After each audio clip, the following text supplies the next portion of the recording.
Musselman against Buzz Williams, as you just heard the starting five. These two coaches came into the league the same year. The SEC made big noise that year with head coaching hires. These are two of the best in the business, Tony. Well, they made a lot of great hires to uplift the conference and make sure that it's competitive on both sides, not only from the coach but also from the player personnel standpoint. Two really creative minds. They have got guys better and developed players. They understand how to motivate their teams. Musselman with such an interesting path to become the head coach at Nevada and now in Arkansas. He was in the NBA, was in the USBL, was in the CBA for 9 years. He was bouncing all over, and now, boy, has he found a niche here with the Razorbacks. 4 straight NCAA tourneys going back to the States and rebound. Well, he is, in today's society and coaching, he's a player coach. You can get a player coach. Guys want to play for those kind of guys. They know they might have freedom. He's going to let those guys play. He wants them to have fun, enjoy themselves, and he wants the world to see them showcase their skill set. Buzz Williams, in his 15th year as a head coach, has been to 8 NCAA tourneys: Marquette, Virginia Tech, now Texas A&M. Gives his guys an embrace, an undersized team on paper, but one of the toughest teams in the SEC. That's Buzz Williams' style. He did that going all the way back to the Marquette Golden Eagles. Yeah, you can't see so hard that Texas A&M is going to play with. Game 3, their leg probably will be tired, but they're going to play on instinct, toughness, and pure will. The officials here are Don Bailey, Terry Weimer, and Mark Lennox, as we're just about set for the top first of 2 in the SEC semis. And it's Texas A&M in alternate camo grays with the interwoven TAM on the chest, and names on the back in white, numbers in white. Arkansas home team as the 4 seed in the whites. And we are just about set for ball. Jalen Williams at 6'10" will tap it up against the 6'8" Henry Coleman, the one-time Duke Blue Devil transfer here to the SEC. And the ball is up into the air, and Arkansas wins the tap, and we're underway. First of 2. Welcome to Tampa here at Amalie Arena. As Williams has it top of the arc, back to the bucket, one dribble left hand, and now bounces down to the post and rolls it away. A miscommunication first possession there, and it's Texas A&M basketball right after the tap. That took 13 seconds for a turnover. You can see exactly what Eric Musselman is doing. He sees creating a mismatch, and he's going to go inside and try to attack this undersized Texas A&M team. That should be runs point here for Texas A&M. Crosses over right of the circle. Snaps it left now on a curless Jackson. Slithers his way to the left block. Off balance, flips it up top, back to a Mazzucchi. Righty foul. Now the left is that's blocked. And Arkansas pulls the ball down. Got a hand on it. Did 6'6" Trey Williams. J.B. Notte, one of the top players in America. Runs it up top to Williams. He's it off left side of the floor now. In a double team, it's Tony. He finds Williams once again. High post left. Heel drop with the right hand. Too heavy. Rebound pulled down by Wade of Arkansas. At the right post. Gets the right side of Mutte. Left good down here. That's a high arcing air ball off the right hand of Notte and trickles out of bounds. So Arkansas has had 2 possessions, a turnover and an air ball, but it's Texas A&M ball. And they're going to be able to get the shot they want because they have size, and even when the shot goes up, Texas A&M has to put bodies on everyone. Wade Chandler now running point for Texas A&M. Over the SEC logo, locks it high post right for Coleman. Left puts the pivot, and he spins it right wing for Jackson. Still scoreless here, minute 15 seconds in. And straight away, this is Jackson working the offense. 10 on the ticker, glides down the right lane line, pumps the brakes, tosses foul line high to Mazzucchi. Muscling his way in, little fade away, 10-footer short, rebound cleared by the Hawks. Now to the half court to Notte. Top of the yard. Works to the foul line. Dumps it right for Wade. Kicks it up top. Trailing Williams. Spins up a 3. That's too heavy. Loose ball down on the deck goes Taylor of Texas A&M. He's wrapped up, and it's a jump ball called with Wade on top of it. Still scoreless here, Tony. A minute 42 seconds in. Well, you know, both teams are driving, trying to draw, but these are really good half-court defensive teams. So when you drive, you're going to see bodies. There's not going to be many gaps. Those gaps going to close extremely fast. Really what Arkansas has done well, right, is defend. That's how they've gotten hot here with a 25-7 record. They started out slow in league play, 0-3, and then ripped off a bunch of wins. They're second in the league in points per game allowed. Driving down is Taylor, forced to the bucket, challenged as predicted by Williams, and pulled down the weak side miss by the Razorbacks. Still scoreless, 7 and 6. Top of the arc, Notte. Passes it right side. This is Wade at the corner. Throws the ball at the right post. Amude left turn, flick, little short, rebound tapped around out of bounds. And we'll go with the Aggies. So neither team has been able to put the ball in the hole here. 17:48 on the clock. First team to score is going to win. 2-0. That's right. It'll be A&M maybe on this possession with Jackson running point, talking things over with Radford in the backcourt, trying to figure out how to probe this Arkansas defense. And Radford shimmies up top, drops it off left wing, tosses back to Radford. They want to triple this time. It happens. Here it is, Tony. Ball game over, right? Texas A&M. That was a pass to a solid screen. So when you have two really good defensive teams, screen setting is going to be important. Radford, a 39% three-point shooter, showed a quality stroke there. Williams has it outside the left block. He kicks it right wing for Wade. Wade's got catch. Dumps it right corner. Tony beats it at the right block of Amude. Tosses up top. Note. He slithers into the teeth of the D and throws it off the Texas A&M ricochet out of bounds. Wade Taylor got his left fingertip on it. 7 seconds to shoot. Ball will be inbounded left in the bucket. Note who really makes Arkansas go, isn't it? Without him running the pick and rolls, scoring on in the half-court transition, and then being the point guard, this stage of offense. Very important to them. LSU first teamer inbounds. It's stolen by Texas A&M. On the break now, top of the arc, it's Obaseki. Hands it off to Radford. So the Aggies have the ball up 3-0, grinding this game down 3 minutes in. Still catching a shutout. Left wing, it's Jackson. Works to the block. And then tosses out to Ethan Henderson, who just stepped into the edge. Now left wing try. Another three. Same spot, same result.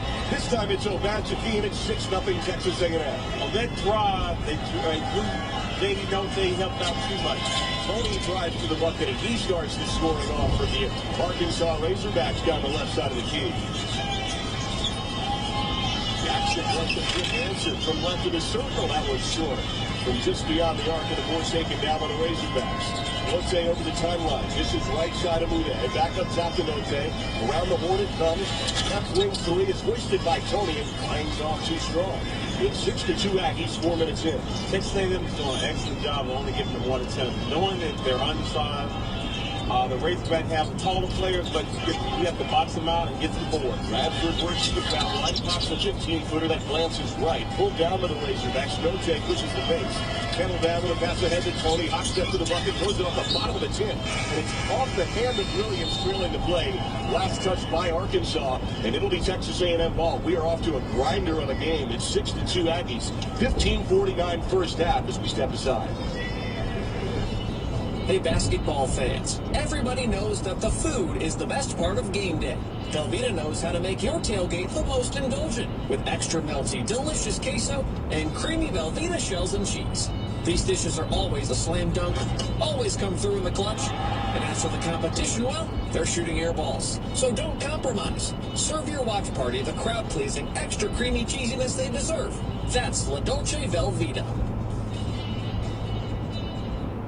We know that sport has the power to change lives on and off the field. But today, the majority of kids in the U.S. are no longer playing sports. As the leader in fueling athletes, Gatorade is committed to helping reverse this trend and creating positive change across our communities. That's why Gatorade has launched Fuel Tomorrow, a new multi-year initiative to help everyone have equal opportunity to play sports and realize their potential. Learn more about Gatorade's commitment to break down barriers and help millions of kids get into the game by visiting Gatorade.com/community. And if you want to grab a snack, grab a farm-raised snack. Something about that song just makes me hungry. Well, any requests? Oh, how about some mozzarella sticks instead? Folks, it's time for me to grab a snack. Feel free to do the same. You can find Farm Rich in the freezer aisle. This next one goes out to all the cheese lovers out there. 2022 SEC Basketball Tournament is brought to you in part by Gatorade. Greatness starts with G. By Mercedes-Benz, official vehicle of the SEC. And by Regions, official bank of the SEC. Back here courtside in Tampa, Florida. 15:49 first half. Great to be with you. First of 2 games to decide who will play in the 2022 SEC Tournament Championship alongside 1996 national champion Tony Dell. Matt Jazz now with you in a 6-2 ball game. A&M up by 4 points here on Arkansas. Is this what you expected, Tony, a kind of grinded out game?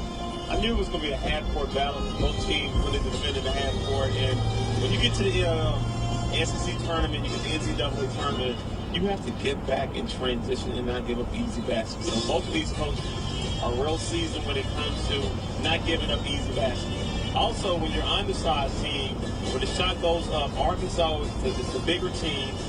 Expect the Texas A&M to try to only give them one shot. And Arkansas, with the missing shots, they might send 2 or 3 guys in to try to get off the rebound. So Texas A&M can't have anyone leak out. They have to stay at home, all 5 guys, rebound collectively, and that's the game. And once you get the rebound, then push the ball back down the court. And as I talked about offensively, settings and screens, how you want to get over. It is striking that A&M's tallest player is Coleman at 6'8".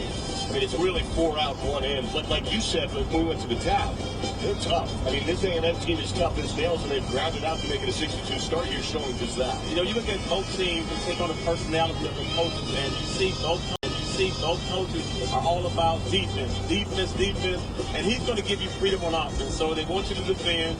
You make shots, get back, play defense. 2 split in the regular season. Texas A&M won the game at home, 86-81. They lost on the road in overtime, 76-73. A couple of 1-2 possession ball games between these two in the regular season. A lot of respect, but at the end of the day, Texas A&M is playing with momentum right now. And here's A&M now bringing it over the timeline as Buzz Williams places his jacket down at the chair. So we're down to just the nest in the tie now. Jackson has it at the right arc. He's cut off on the defense there by Tony. Glides to the left elbow, whips it up top. Taylor steps into a deep one. That one glances left, little short. Rebound down to the Arkansas Razorbacks. And here's Note, who's yet to get going in this game. Passes left to Williams, throws it up to the rim. Tony can't get there. And A&M again challenges and pulls the ball away. At the left wing now, this is Obaseki. Punches it up top on the drive for Jackson. Works to the bucket and scores. And Jackson has 2 points to make it 8-2. 5 minutes in, the Razorbacks are 1 for 7 from the field. He had a thunderous dunk yesterday along with a block that was one of those you have to see. Down low, this is Wade. He picks it up top. Williams touches right. Note, hot potato. Deep in the right corner now, and a jump ball called as Chris Lex got tied up. This 5'7", 160-pound guard just came into the ball game and got tied up right away as Mude comes in for Williams once again for Arkansas. 14:50 first half. An 8-2 Texas A&M lead over the Razorbacks. As Note pops it in now to Wade and gets it right back. Note speeds to the foul line, step back straight away, pops it to that hits the bracket. Coleman's guys at the board, and another one and done for the Razorbacks. They want to push the ball down the court, set up their offense, try to get Coleman involved. Coleman just grabbed that rebound. Uses the screen of Coleman now. Taylor slides left off to the right side. Jackson drives in and a trap. Shuffles that pivot foot in the right wing. Got a little anxious. As you saw a crease there when you get into the lane. Thought about that before he put the ball in that. Well, there's going to be some gaps, especially once you make a 3-point shot or a couple 3-pointers. Guys are going to close out next by putting the ball on the floor, drawing the defense, either making a bounce pass or the air pass to the big. So the 5-7 likes runs point now for Arkansas. The backboard, he's pressured by Texas A&M for the 1-2-2 zone for a moment. Pressured to double at half court. Passes it at the right wing for Devontae Davis, just tipped in 6'4". Off guard finds a pass to Note to the left. He throws it to the cup, and it's hammer time on an alley-oop to Amude. 8-4, Arkansas throws it over the top of the D. They've actually tried that a couple times, but finally it works to set the right screen. Jackson slices left side of the lane. Lefty pushes, touched away by Tony out of bounds. There's a block with the left paw. It's 8-4 Aggies, 13:51 to play first break. So Jackson inbounded. I think that's Taylor. Inbounded, left of the bucket for A&M. Throws it toward half court. And a nonchalant walk back by Jackson to track it down. Puts it over the sideline. Inside out through top of the arc. The first right of Basicki. A couple of dribbles between the wickets. Steal left to the lane. And close too strong. Air ball right. Rebound pulled down by Note. Head of steam left to right. Cuts his left leg. Pump fake. The left 10-footer. No. Rattler halfway down and spit out. Tough bounce. And a foul on the floor. It was against Texas A&M. And that's where Arkansas can hurt you when they get out of transition, get the ball to a player like Lysa, who knocked the three out from outside, but also had the awareness to pump fake and get to that mid-range shot. And he was good. He was great yesterday for them. 18 points, 3 steals. But don't look at his size. He plays bigger than his size. Casey really listed 5'7". What do you think he is? He might be 5'5". I like his game, though. Yeah, I thought he almost shot that jumper down there. Davis takes the inbound feed, passes back to okay. Jazz one, slices it, 19 points a game on average. Comes to pass, gets in the pocket, released up from the left wing, too strong by Abude. And pulled down by Texas A&M. So about 7 minutes in, it's 8-4 A&M.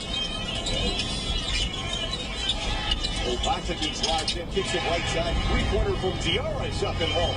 And A&M's out to an 11-4 early lead. Exactly 7 minutes in.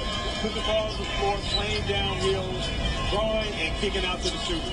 Right up top. Bounces it quick by Abude, catches short corner right, and glides to the bucket for a jam. Right in that dunker spot, waiting for that pass, over the baseline. Goes left now. This is Coleman. That takes it to it, faces up, whips it through a triple threat. Note foul. 245 pounds. Note was guarding and giving up. Goes there. Well, I felt bad for Quentin Jackson. Took the brunt of that one. Yes, he did. So yesterday when Coleman caught the ball at the high post, he was able to drive right by Kelsey because he had a taller guy, so they're giving him more space and respecting his straight line drive. Big effort to check in for A&M. Coleman takes the seat. And the inbound left corner now dropped into Jackson. Right baseline kick out. After looking for his three, that's his specialty. From the left wing, it's too strong. And a rebound foul against Texas A&M. And what makes Arkansas such a good half-court defensive team is their ability to switch a lot. They have like-sized guys. When you have 6'6" wings, you can switch a lot on the perimeter, and that's what you're seeing with them. And they can stay down and contain the smaller guards of Texas A&M. So Ethan Henderson was called for that foul. That's his first. He's actually from Little Rock, playing for Texas A&M. What is Arkansas throw one of them recruits? Montez brings it over the timeline, far side of the floor. Tosses it up top to Tony. Squares to the bucket, 5-10 charge. No doubt about it, outside that circle, under the bucket was Henderson. It's a great job to set his feet, as Tony was the train down the tracks. That's where you got to drive and draw, just like he did on the last alley-oop. Because anytime they catch the ball at the foul line, now it's about the dunker spot, the guy going in and putting that ball into the basket and let one of Arkansas athletic wings or low-post players finish at the basket. We're 8 minutes in, and there are 2 All-SEC Razorbacks who have not scored yet. It's 11-6 A&M leads. 12-12 and ticking here. Quentin Jackson controls. Senior from L.A. Works left wing, now backs up beyond the arc. Picks up the bounds out the key, bounces left side. Just into the game is Andre Gordon. He penetrates his left corner. Diarra slices baseline high. Super off the top of the window and down. He closed his eyes on that drive, but give him 2 points. He just threw it to the sky and it hit the glass and dropped in a circus shot for Diarra, who has 5. Into the lane, Note, just inside of the foul line. Rattles one home. A high-arcing rainbow. Finds the pot of gold for Note as his first bucket.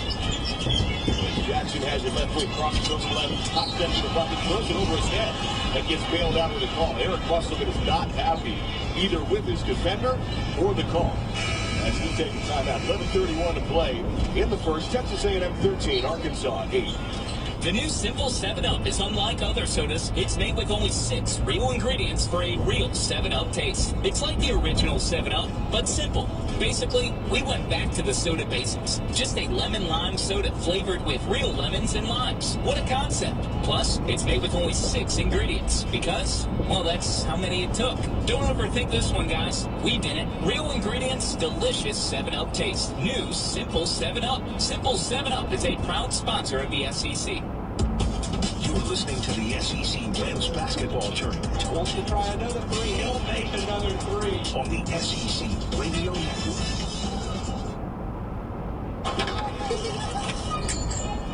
At Academy Sports and Outdoors, we love the sounds of the great outdoors. And that's why we make it easier than ever for you to gear up and have fun out there. Order at academy.com and get free shipping or free curbside or in-store pickup at your Academy store. Plus, get free assembly on most bikes and grills for all the ways you love to play. Make shopping easy with Academy Sports and Outdoors. Free assembly applies to in-store purchases only. Free shipping applies to most orders over $25. Right now, get the incredible iPhone 13 on us at T-Mobile, the network with more 5G bars in more places. I'm becoming an influencer. How so? With my iPhone 13's dual camera, my travel photos look amazing. And I can share them with 5G during our hike up there. Coming? I'll catch you online. Switch to T-Mobile and get the new iPhone 13 on us on every plan with eligible trade. 24 monthly bill credits for qualifying new line plus tax for well-qualified customers. Contact us before canceling service to continue remaining bill credits or credits down and balance of requiring financing plans. T-Mobile is not largest 5G network. CP test.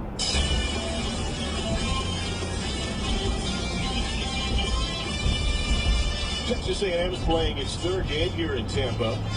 They knocked off Florida in overtime, then they beat Auburn by 5 points, which really captured everybody's attention. Now here they are, up 13-8 on Arkansas as the 8th seed here in the SEC tournament.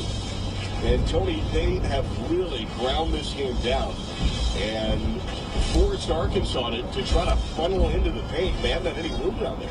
Well, like what they're doing a good job of getting out in the paint and understanding that I'm not going to let you get easy buckets in transition. So they're matching up on the outside, and when the ball drives, you expect for all 5 guys to be paying attention and helping up the line. So what's usually open is that dunker spot is when they drive and get to the top of the key, down to the foul line, then they're drawing up, and they got to make that air pass to the basket. And they do have longer athletic players that can finish the ball, but now it's not about forcing in the shot. So I like the shot selection of Arkansas, but also you got to give Texas A&M a lot of credit, getting back defending and make sure and matching up. That's what they're doing a good job of. Yeah, Mude's had a couple of open spots there. That dunker spot you're talking about is that short corner, but it's really deep. The catch is like behind the backboard. It's the lob, so when a guard drives, you tell him to throw the ball to the corner of the backboard and allow the big to catch it, and that's his job to finish. Up to that, you don't have the air pass, so guys going to have their arms stretched out. So it's either the quick bounce pass, the pocket pass, or the lob to the corner of the backboard. Which corner did you try to catch it at? The high corner or the low corner? Hey, I'm the low corner. I could do low corner. You were a high corner. Later in my career. Early in my career, I'm a high corner guy. Got it. 11:31 to play first half. Texas A&M up 13-8. And with the ball with 22 to shoot. Inbound coming here right at the cup. Diarra floats it into Jackson inside the 3-point arc right. Backs up, starts the pound up. Triggers up top. Diarra 17 on the ticker as he's guarded by the 5'7" Likes. Curls past him in the lane. Tight pass caught the charge. Really tight space. Was trying to get it to Aaron Cass left block. And driving down on the release of the ball, he put that shoulder down. Good defense there by Arkansas. Yeah, stepping up the line. Whenever you have a driver, and Texas A&M have a lot of good drivers, so you got to pay attention to who's driving, also help and recover. Which is Williams now. He's in near side of the floor, tosses up top and in and out of the hands of Davis, and he threw it right toward Buzz Williams. Another turnover forced by Texas A&M. This activity on the perimeter, active hands, sliding their feet, being ready to play defense. Pacing for 20 turnovers now, maybe more. As Jackson has it up top. He speeds to the right, pumps the brake, step back, 2 angled right, little short. Tims off, tapped in by Cass down low. The 6'6" junior has a fingertip bucket.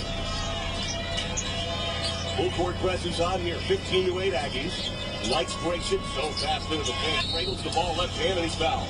He said you loved his game. He speeds into the paint there. You can't stop speed, especially when it's going straight line drive, getting into that paint, working on the floater. He has the mid-range game, he has the floater. And when you're that size, you've always played against taller players, so there's no fear when you see a guy like Likes driving to the basket. And Likes also is an elite free throw shooter, 87%. He's gotten there a lot.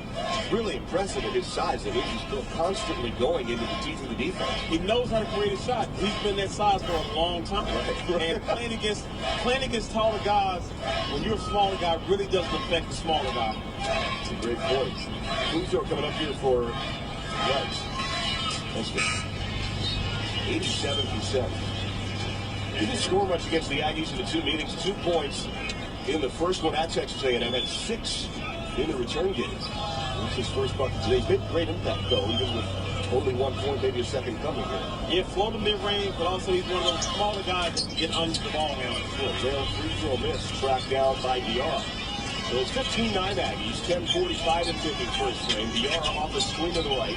Flicks it up top to the screen of Cash. One dribble handoff out of Jackson. Works down left side of lane, spins left lane line, touches right side for DR, penetrates, floats it right center, and after Boyce, a little short. Rebound down to the Razorbacks. On the march left to right, here's Davis. Keeps the ball, accelerates left lane, kicks it right side, Tony. Cut off on a double team. Tosses up top, likes penetrates. City busts in the lane, tosses left corner. 3-pointers up, an air ball by Davis. And the board down to the Aggies start to blink. Left side of the lane, a drive by DR. Batted away by Arkansas.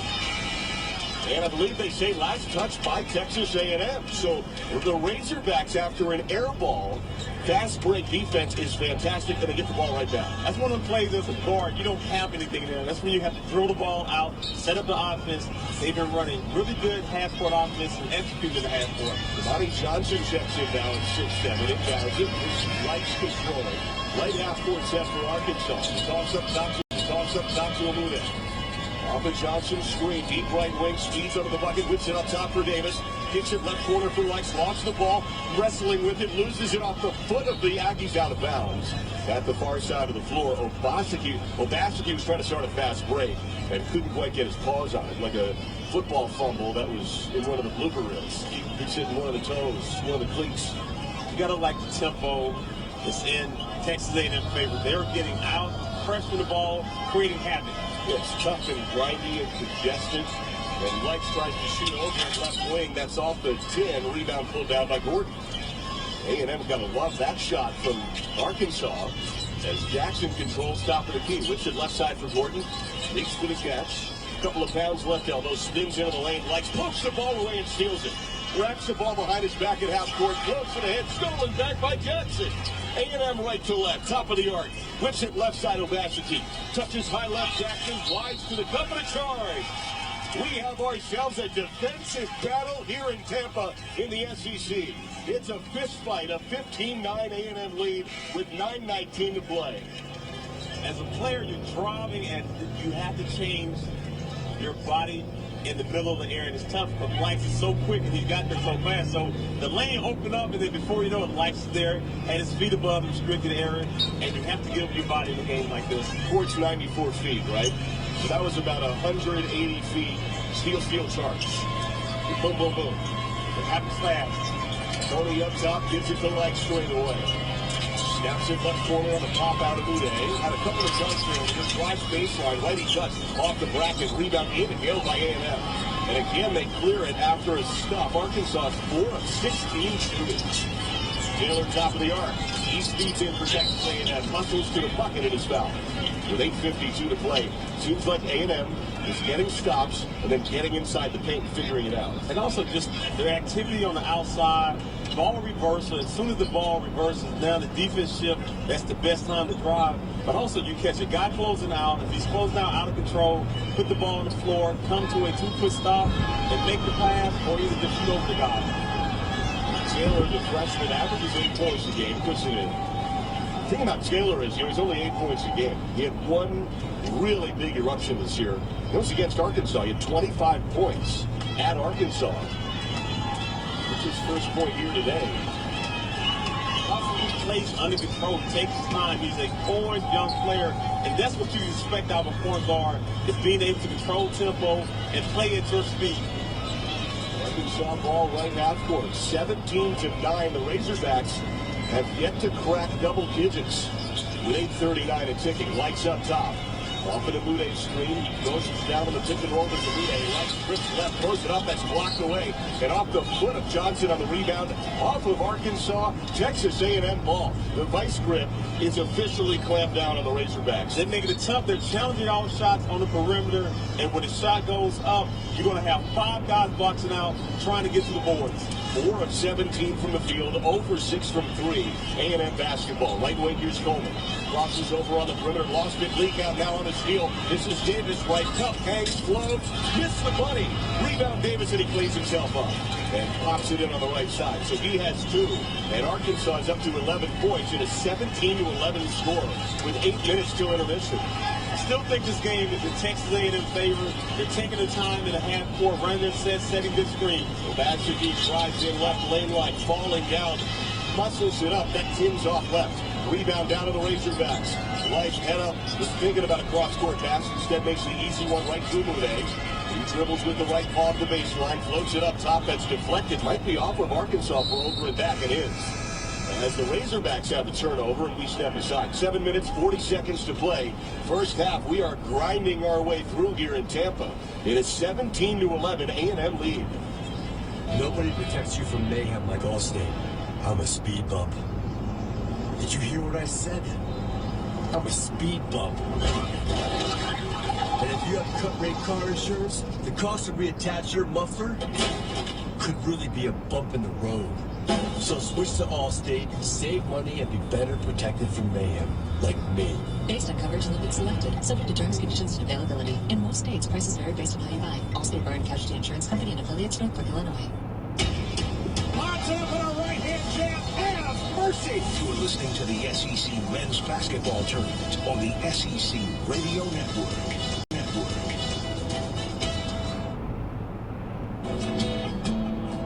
And if you want to grab a snack, grab a farm-rich snack. Something about that song just makes me hungry. Well, any requests? Oh, how about some mozzarella sticks instead? Folks, it's time for me to grab a snack. Feel free to do the same. You can find Farm Rich in the freezer aisle. This next one goes out to all the cheese lovers out there. Hey, basketball fans, everybody knows that the food is the best part of game day. Velveeta knows how to make your tailgate the most indulgent with extra melty, delicious queso and creamy Velveeta shells and cheese. These dishes are always a slam dunk, always come through in the clutch. And as for the competition, well, they're shooting air balls. So don't compromise. Serve your watch party the crowd-pleasing, extra creamy cheesiness they deserve. That's La Dolce Velveeta.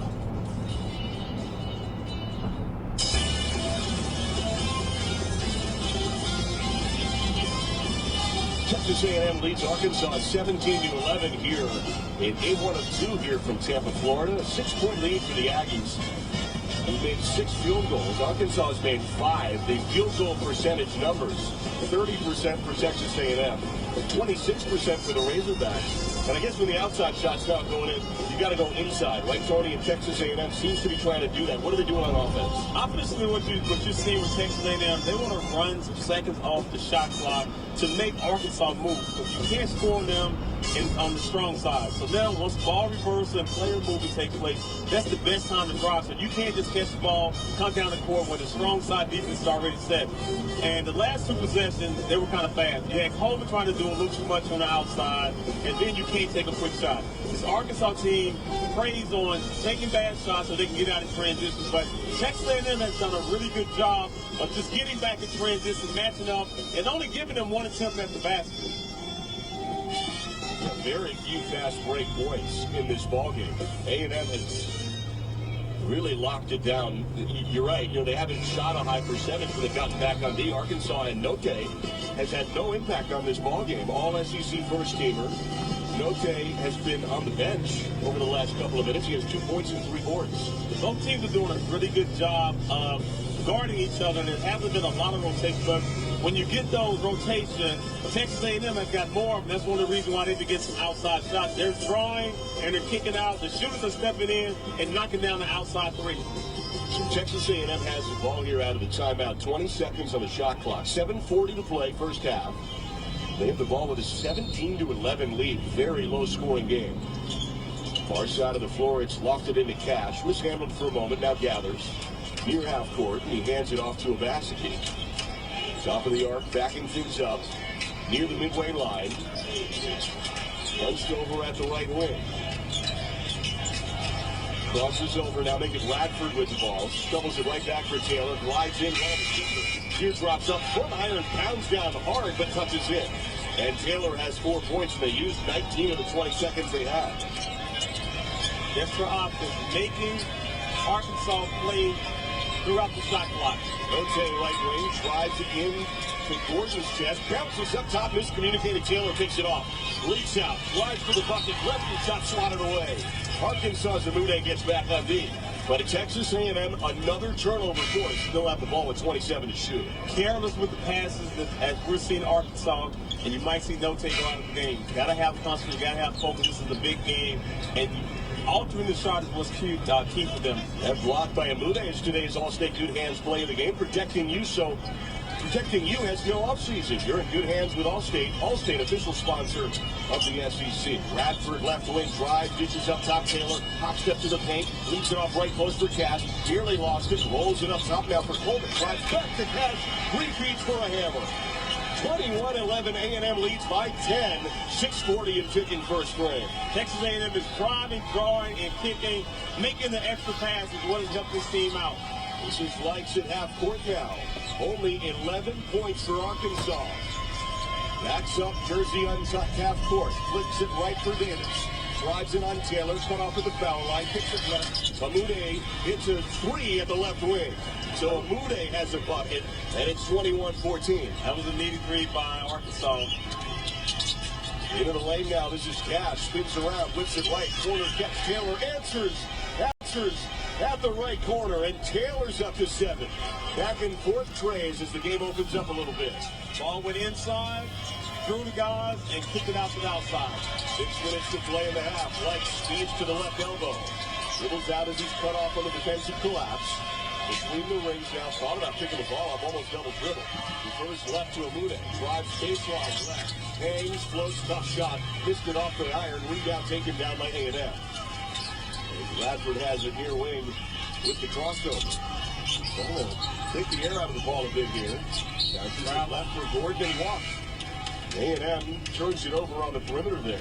I don't know that that's the set Buzz Williams wanted coming down the court. When you think about it, Chaz, they just have to slow down. They're getting pretty much anything they want in the half court. It's executing in the half court, running some time off the shot clock. And Arkansas, they're desperate right now. You want to get someone closing out of control, put the ball on the floor. A&M's had good shots late in shot clocks. And the defensive set now with Note at the right wing. It's been very quiet. Locks the pass left. On the catch, it's Tony who drives in the baseline, floats it up left hand, hits the iron golf, drops home. And Tony has 4 points.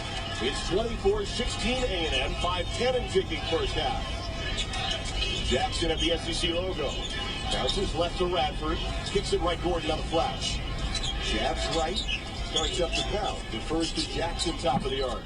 Drives in, kicks to Taylor, steps into a 3, little short left wing. Rebound Arkansas. With some momentum now, first time in the game. Note at the right, dangerous pass, skips it left. Davis drives under the bucket, kicks back to Note, spins up a 3. That pounds down, no good. Rebound A&M. Outlet far side Taylor. Right to left now. Weaves his way through traffic. Dumps it down low. It's popped up into the air. Pulled down by Radford. Stolen back by Arkansas. This is Tony now. One-man break. Deadens a pound. Nearly walked with it. Foot through to the floor. And bounces left corner for Note to settle things down. Passes high left to Williams, who hands it back to Note. A couple of all first-team SECers. All SEC players. Williams finds Davis left corner, glides in, jumps the pass right. Amude, pump fake, one dribble, 15-footer, swirls it in. And Amude starting to feel it. He has 9 points. He's the majority of the offense for Arkansas. Takes him off the 3-point line, just took a basic one dribble pull-up, and that's the shot that's going to be available for them. 24-18, Hogs are back in it, 3:50 and ticking. Left half court set Jackson. Bounces up top to Taylor, guarded by Note. Wings it left now for Gordon. Works his way into the paint. Quadruple team in the collapse. Dumps it right side. 3-pointers up and down for Jackson. There's a Texas A&M answer, and it's 27-18 Aggies. Ball reverse or player movement, drive and kick to the outside shooter. 3:30 and ticking first frame. Davis right wing for the Razorbacks. Williams sets a screen for him. Davis finds him high post right. Pump fake, lets it fly. Got it. And Jalen Williams is into the mix. 11 points a game on average. That's his first bucket. It's 27-20. Aggies up with the ball. You can play him at the high post, you can play him at the three-point line, but then you can also play Williams on the low block. 6'10". He's at the top on D as it's drive in by Jackson. Hangs, challenged by Williams, lost the ball. And States prices vary based on how you buy. Allstate Barling Casualty Insurance Company and affiliates, Northbrook, Illinois. We've scaled the pinnacles of luxury, opened new avenues of intelligence, and explored the other side of impossible, because that's what it takes to create a Mercedes-Benz SUV. We're proud to present the full line of Mercedes-Benz SUVs for 2022, with the technology, power, and peerless design worthy of the three-pointed star. From the spacious GLB to the iconic GLS, extraordinary runs in the family. Learn more at MBUSA.com or visit your local Mercedes-Benz dealer today. Mercedes-Benz, official vehicle of the SEC. Right now, get the incredible iPhone 13 on us at T-Mobile, the network with more 5G bars in more places. I'm becoming an influencer. How so? With my iPhone 13's dual camera, my travel photos look amazing. And I can share them with 5G during our hike up there. Coming? I'll catch you in 9. Switch to T-Mobile and get the new iPhone 13 on us on every plan with eligible trade-in. With 24 monthly bill credits with qualifying new line plus tax for well-qualified customers. Contact us before canceling service to continue remaining bill credits. So credit stop and balance and required finance agreements due. T-Mobile is America's largest 5G network. See details. The 2022 SEC Basketball Tournament is brought to you in part by Aflac, official SEC, and by Johnson.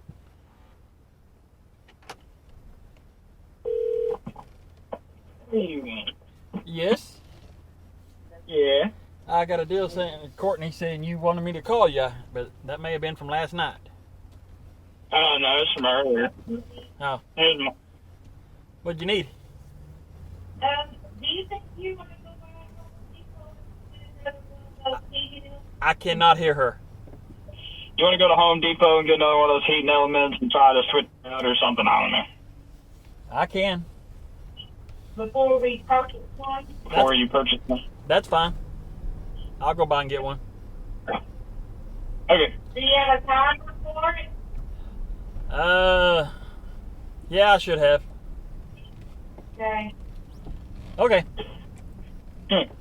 Bye. Taking care of the ball, shot selection, and getting the ball to the right player's hand.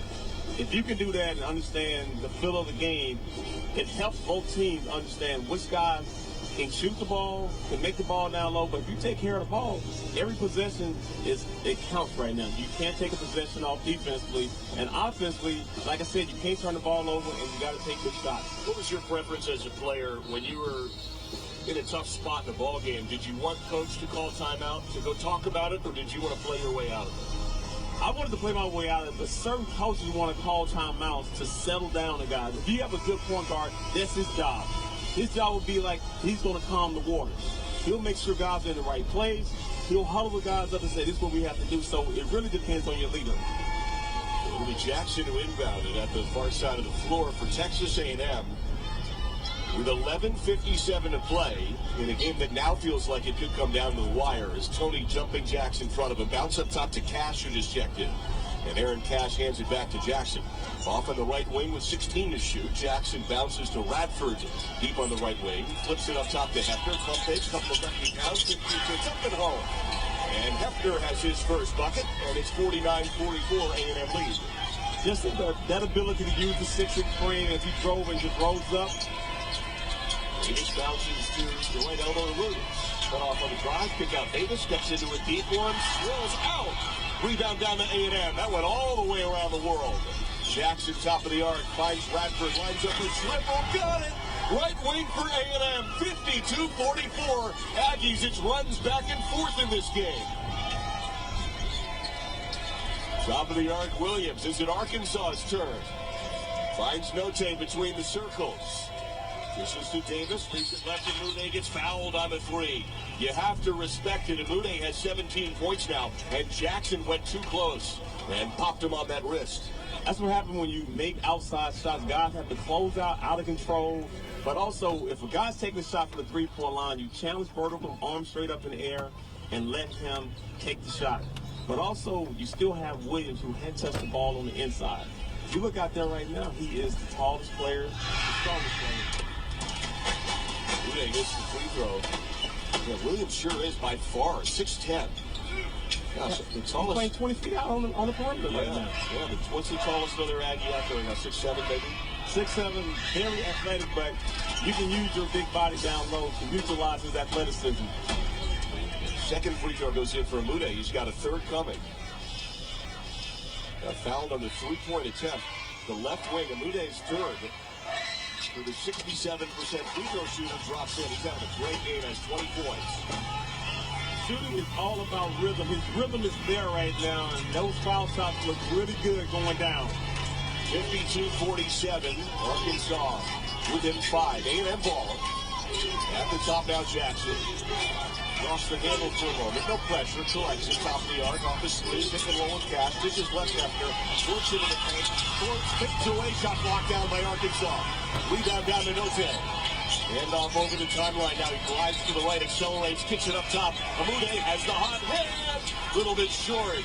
Rebound taken down by Hefner, and he gets tackled by Davis, who had quality form on the shoulder, head back, push through like a linebacker.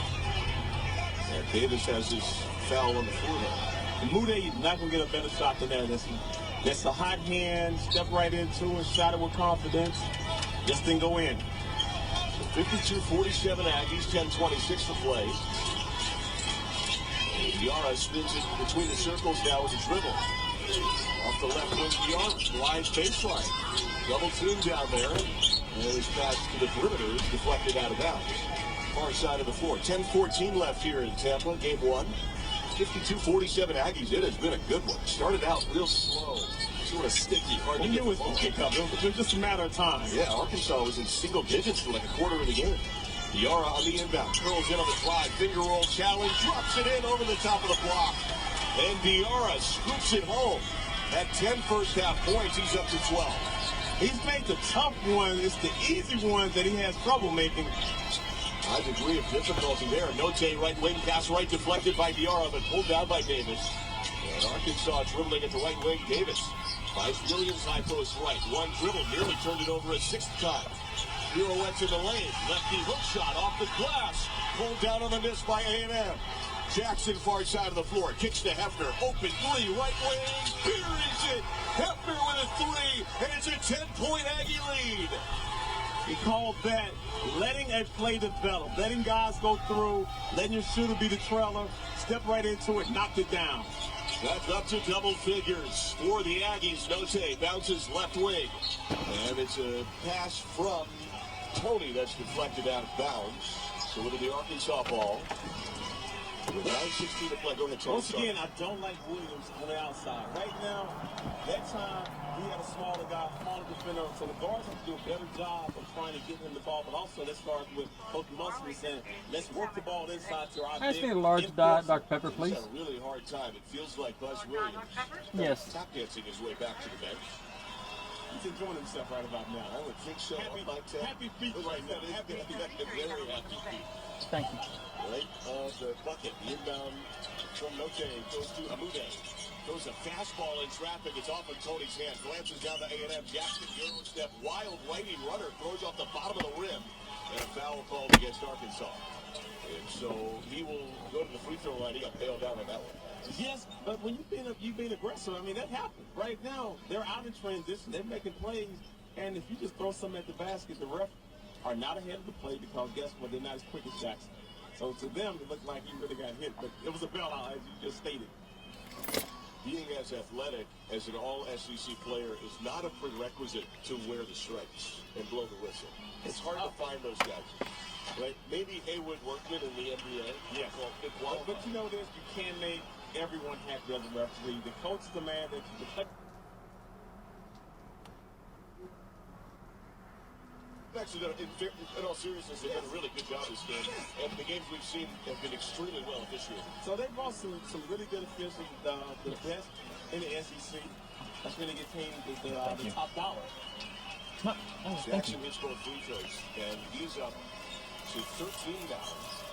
As Note has the ball over the timeline, tosses it right for Davis. He splits the D with a dribble, flies to the bucket, scoops it up with the lefty touch. Of offense for Arkansas, just like you said, Tony, driving with that left hand. Put your hand down, get to the basket. As I told you earlier, it's hard to drive him. It's hard to guard a left-hand player when you close it out to him, because you forget he is left-handed. Cash has it for A&M right at the circle. Is inside the arc here. Trying to get with it. Finds to Jackson, curling in a tight space. Switches off after hot step to the bucket. Feeds it pass. Catch right block. And a bucket. Williams fell down. Was wide open for Cash. And it's 60-49 Aggies. Amude left arc. He teardrops one up. That tin short. Rebound whipped away by Jackson. Here comes A&M left to right. And up near side of the floor, Jackson dumps it right corner Radford. Hits it for Diarra. Slices in the lane. Feeds left corner. Big three is up. Hits the chin. Rebound down to Arkansas. Jackson could not put that dagger down. Note to the right post. Davis cross lane pass. Lay up in and the foul for Tony. And Arkansas is hanging around with 8 minutes to play in a 60-51 ball game as we take a timeout. 9-point game, life for the Razorbacks as we step aside. It's time we all get back. It's time we all get back to more. More one-of-a-kind Saturdays. More rockin', jam-packed stadiums. More of what makes the mighty Southeastern Conference so much more. Team up with the SEC and learn more about the COVID-19 vaccination by going to GetVaccineAnswers.org. The SEC backs the vax because it's time we all get back to more. Go to GetVaccineAnswers.org. The SEC. It just means more. You're listening to the SEC Men's Basketball Tournament on the SEC Radio Network. Words to savor from Johnsonville. Pythagoras, Archimedes, Newton. Brilliant mathematicians, we get it, but none of them were ever considered Tongan. Take a grilling grate chock full of meat. How the Tongsman can see angles and create surface area for more sausage? Geometric genius. Throw in the Johnsonville sausage. Calling all Tongsmen. Official sausage of the SEC. The Region's Writing Forward Scholarship Contest celebrates stories of inspirational Black Americans. Tell us about a Black American who's inspired you, and you could earn a $3,500 or $5,000 college scholarship. Enter by March 31st, 2022 at regions.com/writing forward. No purchase necessary. Forward were prohibited. Open only to certain high school and college students in states with Regions full service branches. Complete eligibility requirements, contest details, and official rules available at regions.com/writing forward. Contest sponsor Regions Bank, member FDIC.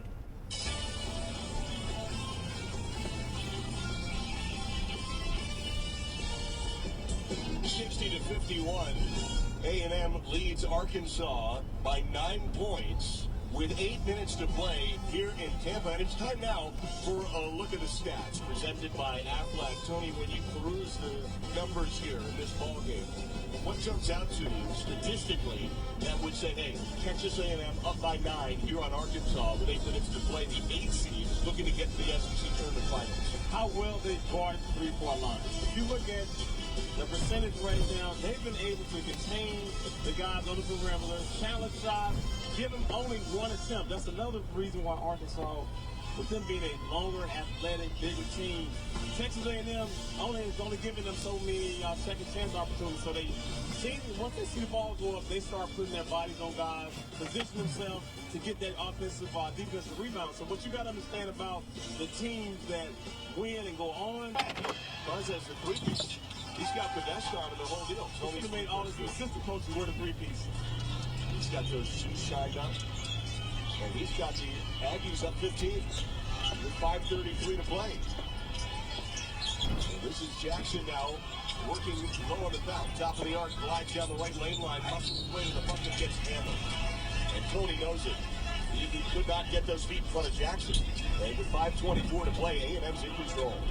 A&M, first half, second half, just been playing downhill, getting their torso past the guy. And once I get my torso past you, I know there's nothing you can do.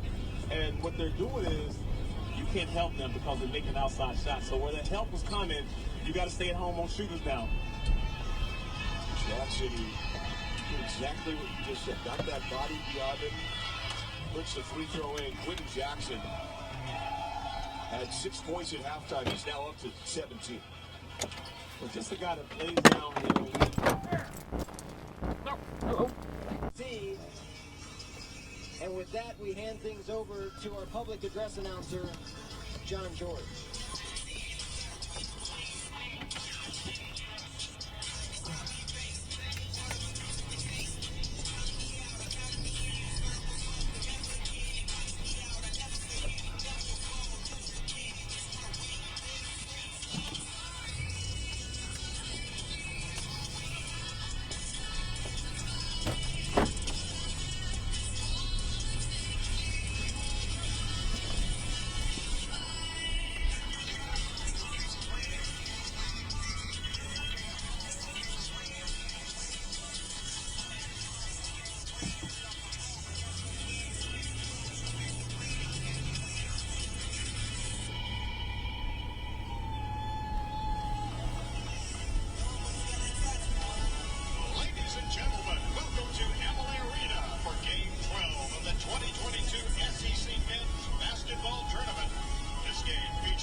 Volunteers from Knoxville, Tennessee. And forward, a 7-foot junior, number 33, Ratcliff. And guard, a 6'6" junior, number 30, Jordan James. And guard, a 6'3" junior, number 25, Santiago Vescovi. And forward, a 6'10" freshman, number 2, Brandon Huntley-Heckley. And in guard, a 6-foot freshman, number 1, Kennedy Chandler. Head coach for the Volunteers, Coach Rick Barr.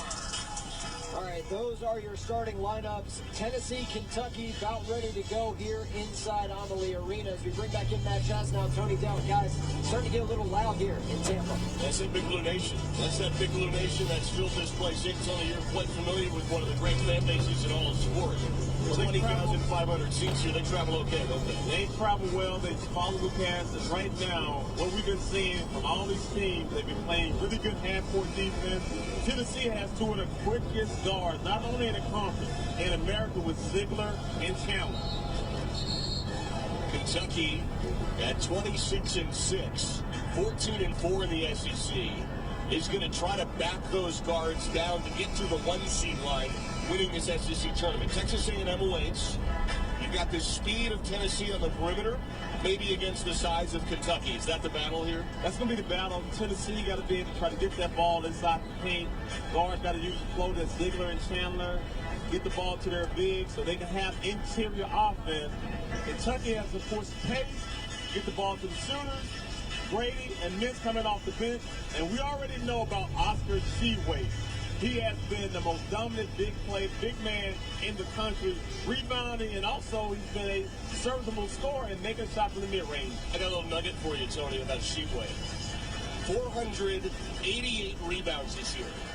That's the most rebounds by a Wildcat in 70 years. You gotta go back 7 decades to find a Wildcat who's had more boards than Oscar Tshiebwe. He might have more boards. This season, I had my whole career. You hit a couple more threes, in full fairness. As Sheboy is at the center circle to tip it off against Blopshitz. Doug Shows throws it up into the air. And we are set for basketball here with Pat Adams and Chuck Jones as the other two referees. And Tennessee has the ball. And this is Vescovy at the right wing. First team All-SEC-mer snaps it up top to Chandler, leads it back right for Vescovy, slices the baseline, kicks it back high right for Blopshitz. The 7-footer pirouettes and touches right. Chandler glides in, dumps it off left side to Huntley. Hatfield loses the ball, throws it at the rim. That's over the top of the rim, and it's caught and laid back in by Blopshitz. And there's inside play for Tennessee in a 2-0 lead. Getting that deep drive, Blopshitz getting the ball off the basket, going strong with it. Oscar Sheboy has to put a body on him. Wheeler now dribbling at the left, dumps it left corner for Brooks, tosses Sheboy in the lane, feeds Ty Washington, slices in, teardrops home, and it's all tied at 2. He has a nice float. If you chase him off the foul line, three-point line, he can get into the paint and make that soft shot off the glass. Second leading scorer for Kentucky is Washington. Around the arc it comes for Tennessee. Josiah Jordan James, who had the hot hand, dumps it down to Vescovy now, curling left. Deadens the pound, kicks it left for James. Hit 4 threes yesterday, finds Vescovy, lines one up a little short, top of the arc. Rebound down to Kentucky. Wheeler pushes up ahead to Washington. Back piece for Wheeler, penetrates, kisses three. Missed it badly left. And that caroms out of bounds. It'll be Kentucky. It'll be Tennessee ball as Kellen Grady is one of the best three-point shooters in America. Didn't look too good there. But that's all timing. Wheeler brought the ball down the court and never saw Grady until late. So as a shooter, you got to pass me the ball when I feel like I'm in rhythm, and he didn't get it to me in time. Transfer to Kentucky from Davidson. And now it's Huntley Hatfield up top for Tennessee. Leaves it off for Vescovy, well read by Grady, trying to make up for it to the break, to the bucket, scoops and scores. And Grady has 2, and it's 4-2 Kentucky. And Kentucky defensively have to be ready for those pin downs, get the shooters coming off for the palm shot or the mid-range. Vescovy left wing, pumps it breaks. The first up top, Huntley Hatfield, hand off Chandler, shoots. Hit the rim. Rebound off the heel, down to Vescovy. Vescovy slides left, pumps and breaks, kicks up top Chandler, slices in, right-handed floater. That one's short, off the iron. Rebound Kentucky. Wheeler had it soon. Vescovy called for the foul. He stopped his momentum, was trying to draw a charge, but really just dove in front of him. Yeah, 2 minutes and 10 seconds in. Hey, Chad, that was going to be tough. You talking about a Lamborghini coming, going downhill, going 100 miles per hour, you're going to try to stop? Good luck on that one. That's when you got to see a point guard that fast, you have to sprint back. Don't try to stop and take a charge. Rick dent the Lamborghini, too. Yeah. It's going to cause a little bit of damage. Somebody's going to get something. You got to take that into the body shot after. Sheboy on top now, hands it off to Wheeler. Low with the lefty, dribble in traffic. Spins it right, Washington deep. Short, rebound Tennessee. So the big boys are muscling. Balls here. It's 4-2. With the ball. Shifts to the left. Terminates, and now kicks it left corner for James. Drives baseline on Washington, muscles it up. He's fouled the missed.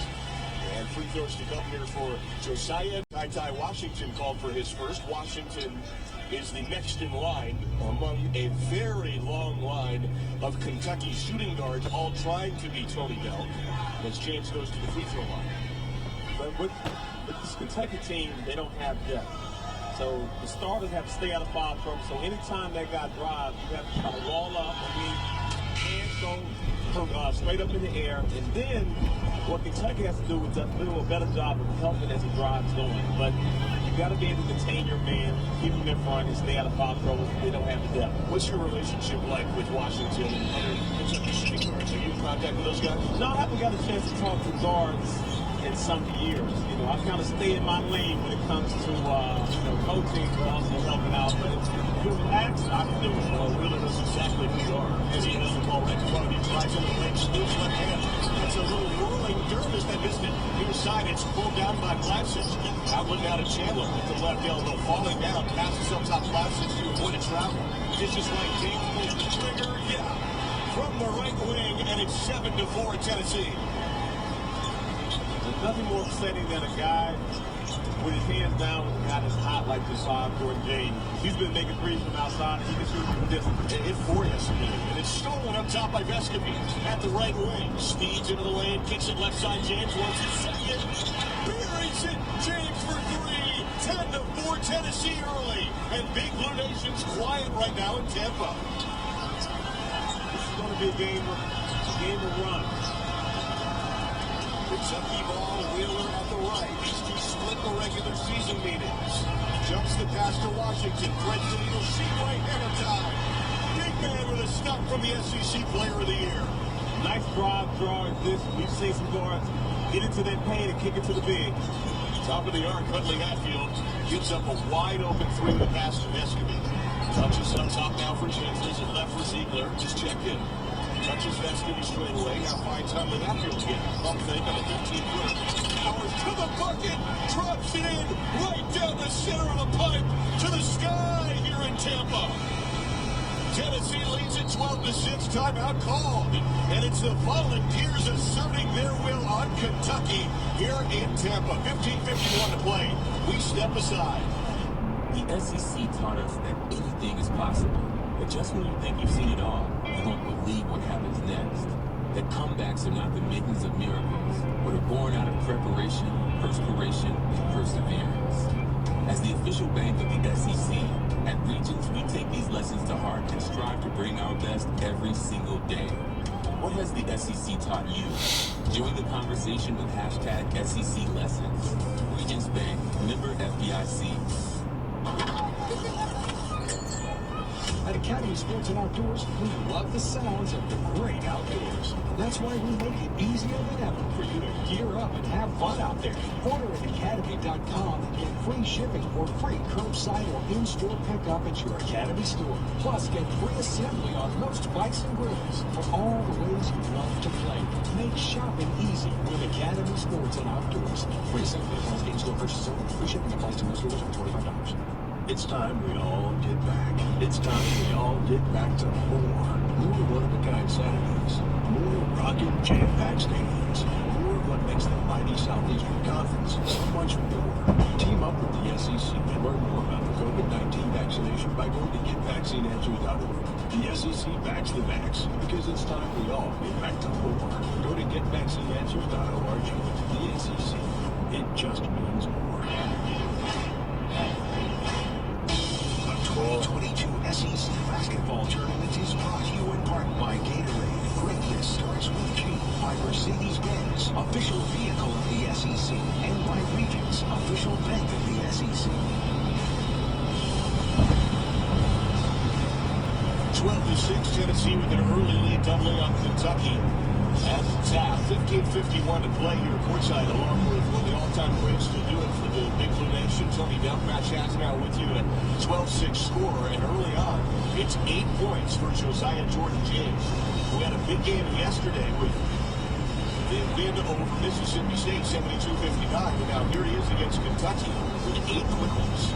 Well, his ability to shoot the three from 45 feet gives him a lot of driving lane.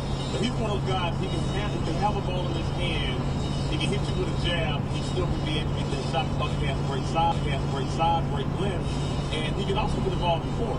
So we talked about this in the last game. It's hard to go on left-handed players when you're a right-handed player. Your mind, your body so conditioned going against those right-handed players. The left-handed player has the advantage. He knows that as soon as you close out, most times they blow by us as a right-handed defender. They've got to figure something out against Jordan James. He's had a couple open threes, too. He can shoot it, but they've let him shoot it. Yes. And I hate the shot when, they take the shot and the player gets called up. It's too late. And trying to back it up. Yeah, the coach like, I have my hands up. No, you didn't. The shot has already left his hand, and then you want to stick your arm up. Kellen Grady, remember this, Kellen Grady has 2,379 career points, right? Only 114 college players ever have scored in college and Kellen Grady. Wow, he's climbs and choice. Just the league athlete before, but there he is, far side. Coming off screens here, he wants the ball, was his shot. Wheeler up top, bounces to Washington, left wing, guarded by James. Defers back to Wheeler, who wings it left. To Jacob Toppin, who comes in with a face mask. He got popped yesterday. Wheeler left arm, 10 to shoot. Loss is over after a tough 6-point battle, a win over Vanderbilt here in Tampa. Wheeler drives in 3 on the ticker shot, slotted away by James, who's the player of the game so far for Tennessee. 2 to shoot, Kentucky Linbound left in the bucket. That's today's All-State Good Hands play of the game. Protecting you has no offseason. You're in good hands with All-State. All-State, official sponsor of the SEC. Washington Linbound at only 2 to shoot here. Struggling to get it in, throws it to Sheboy, jumps to the catch, awareness, a little heavy, and rebound down to Escovy. Jonas Agu's in the game now for Tennessee, 6'11".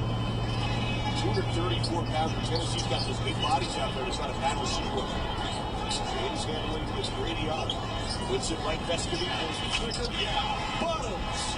Escovy, 15-6, Tennessee, up big early with 14:57 and ticking. The top-down Washington doesn't stay attached to Escovy. He's going to have a field day.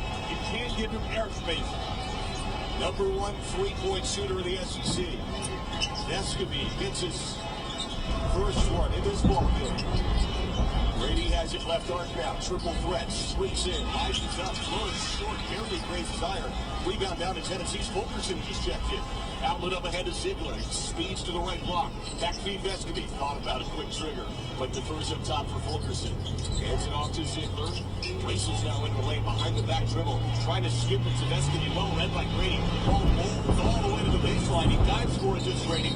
Throws it to Sheboy, but Grady was out of bounds. And it's Tennessee ball with 14 to play till halftime. And a 15-6 Volunteers lead. Exceptional hustle, getting back, trying to get a steal.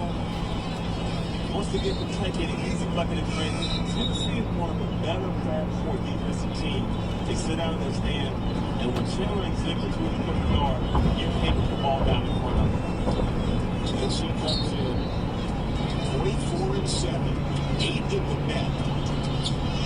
Ranked 9th in America. Ziegler races at the top of the yard. The Dutch shout says there's a clock issue. They close the play game. Now, Rick Barnes is really upset because it was going to be a layup effort by Ziegler. Chips in for the inside. He's looking over at Showers, trying to take a peek at what's going on. And the 35th-year headband backs up and takes a seat with 6 active head coaches. Have more wins than Rick Barnes. He has 751 career wins. They have played out of the scene with Providence, Clemson, Texas, forever. 2003 Final Four down the headband in Knoxville. I like Willard's pressure on taller guards. These guards are just as fast to do so. Picking him up full court, he's not going to be able to contain him in the backcourt. So I'm saving that energy. I'm going to be these two fast guys in half court. Why would I want to be back here 94 feet trying to take Chase Ziegler and Chandler who are just as quick as Willard? So he has to make that adjustment. Does Tennessee have the quickest backcourt in America? Oh, by far. I mean, those guys, you're talking about a Lamborghini and a Mirage. You got an expensive backcourt. Shiny pedals down, and that nice finish, and they go 0 to 60 in just seconds. Yes. It's James Linbound here for Tennessee. They reset the shot clock, but it's kind of odd. They put 25 seconds on, so they didn't look at the monitor to confirm that. Somebody must have told them. Now they're confirming once again. They'll get it right. With 14:09 to play, they took 5 seconds off the game clock. That makes more sense. They put 15 on the shot clock. Confused there. That to be possible, Tony. Because they took 5 seconds off the game clock and added to the shot clock. It makes sense. I know he's fast. Time travel fast. It does. Put it down the game. That makes more sense. So fast, the shot clock goes up. That's the shot clock. That's how fast it is. All right, James Linbound at the near side of the floor. Finds Ziegler, sees the shoot. Races foul line. High shot. Up from behind by Wheeler. First big play here for Kentucky. Pushes up ahead for Washington. Back straight away, Wheeler. All across the ball. Collects it himself. Muscles to the top. Blocked away by Agu. And pulled down by Tennessee in the foul. On Sheboy. And Tennessee has all the momentum early on. Will it drive? You can't go underhand. You have to get the ball up there. You cannot get your shot blocked from that side. A player like Sheboy with a really good offensive rebounder, that's how he makes his living. Ziegler over the center line. Agu about to set a screen for him. Back quick all the way to the right block. Bangs, flows with the short. Sheboy tied up with Agu and a jump ball. I'll tell you what, you're up against the nation's leading rebounder in Sheboy. Just to get a jump ball, flips the arrow, and you almost feel pretty good about that battling down there with the last receiver. What Tennessee has, they have more bodies they can throw it off receiver. Most teams don't have big that can go in and bang with him, and that's where that plays Tennessee favor, and it also gives them more fouls. There's 20 fouls to work with against you, though. One was not called there, so the arrow goes Kentucky's way. As Davion Gibbs checked in. He is a transfer from the Big East. Has the ball. Backs up to the top, picks it left for top, and opens it up on the bench. It's up the dribble. That one playing short, lead on 8. Tennessee on the march right to left. Ziegler jumps it right to James. 3. That one that barely hit the bottom backboard. We got that in Kentucky. The Western somehow with the James. Up top of the top. Head, guarded by Phillips. Reverse to Washington. Opposite left. The Gibbs.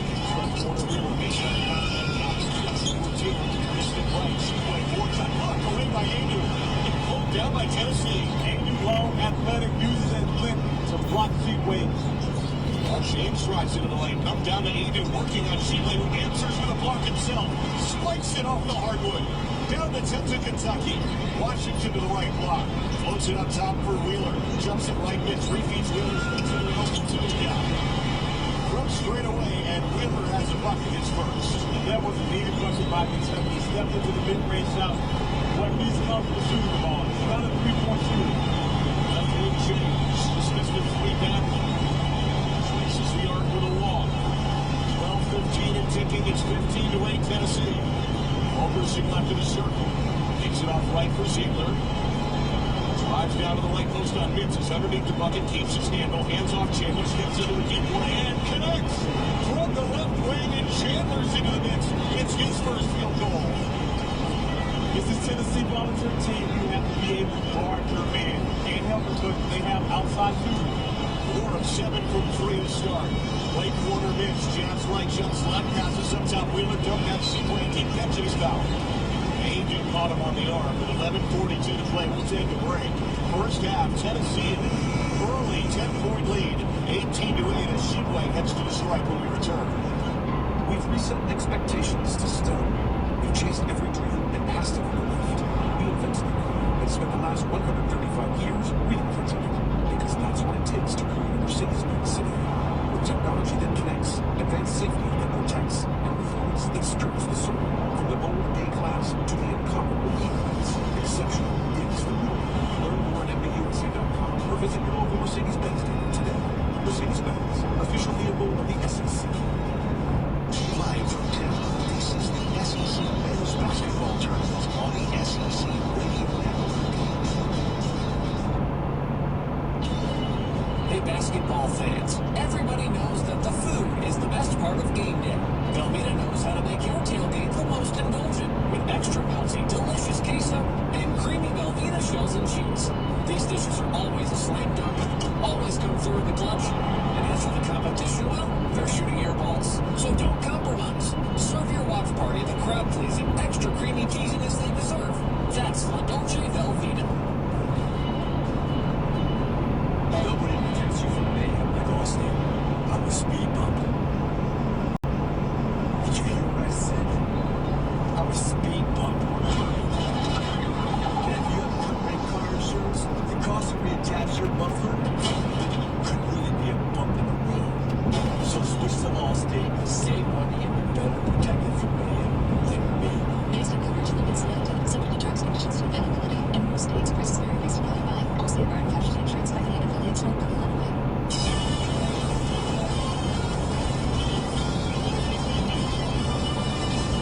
These two in the regular season twice. Tennessee leads Kentucky 18-8. Live here in Tampa, 11:42 to play the semifinals of the SEC tournament.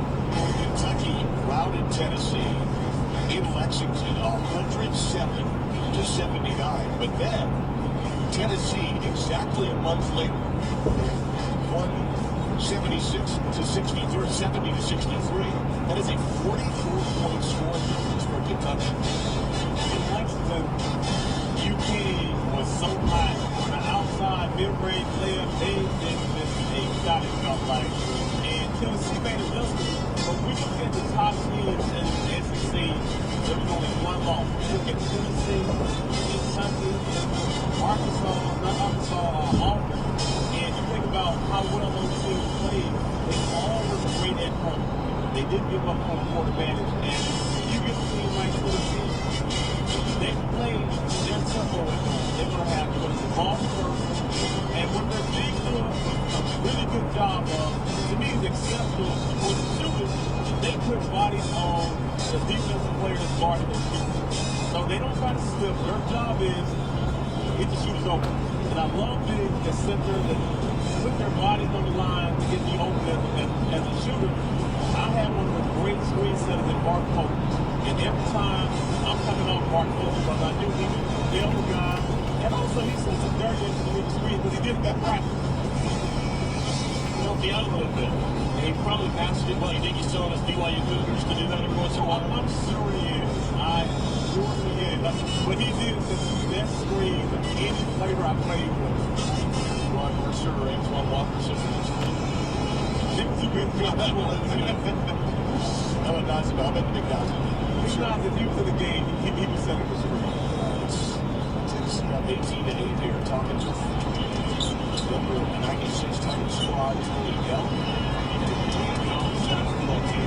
Yep.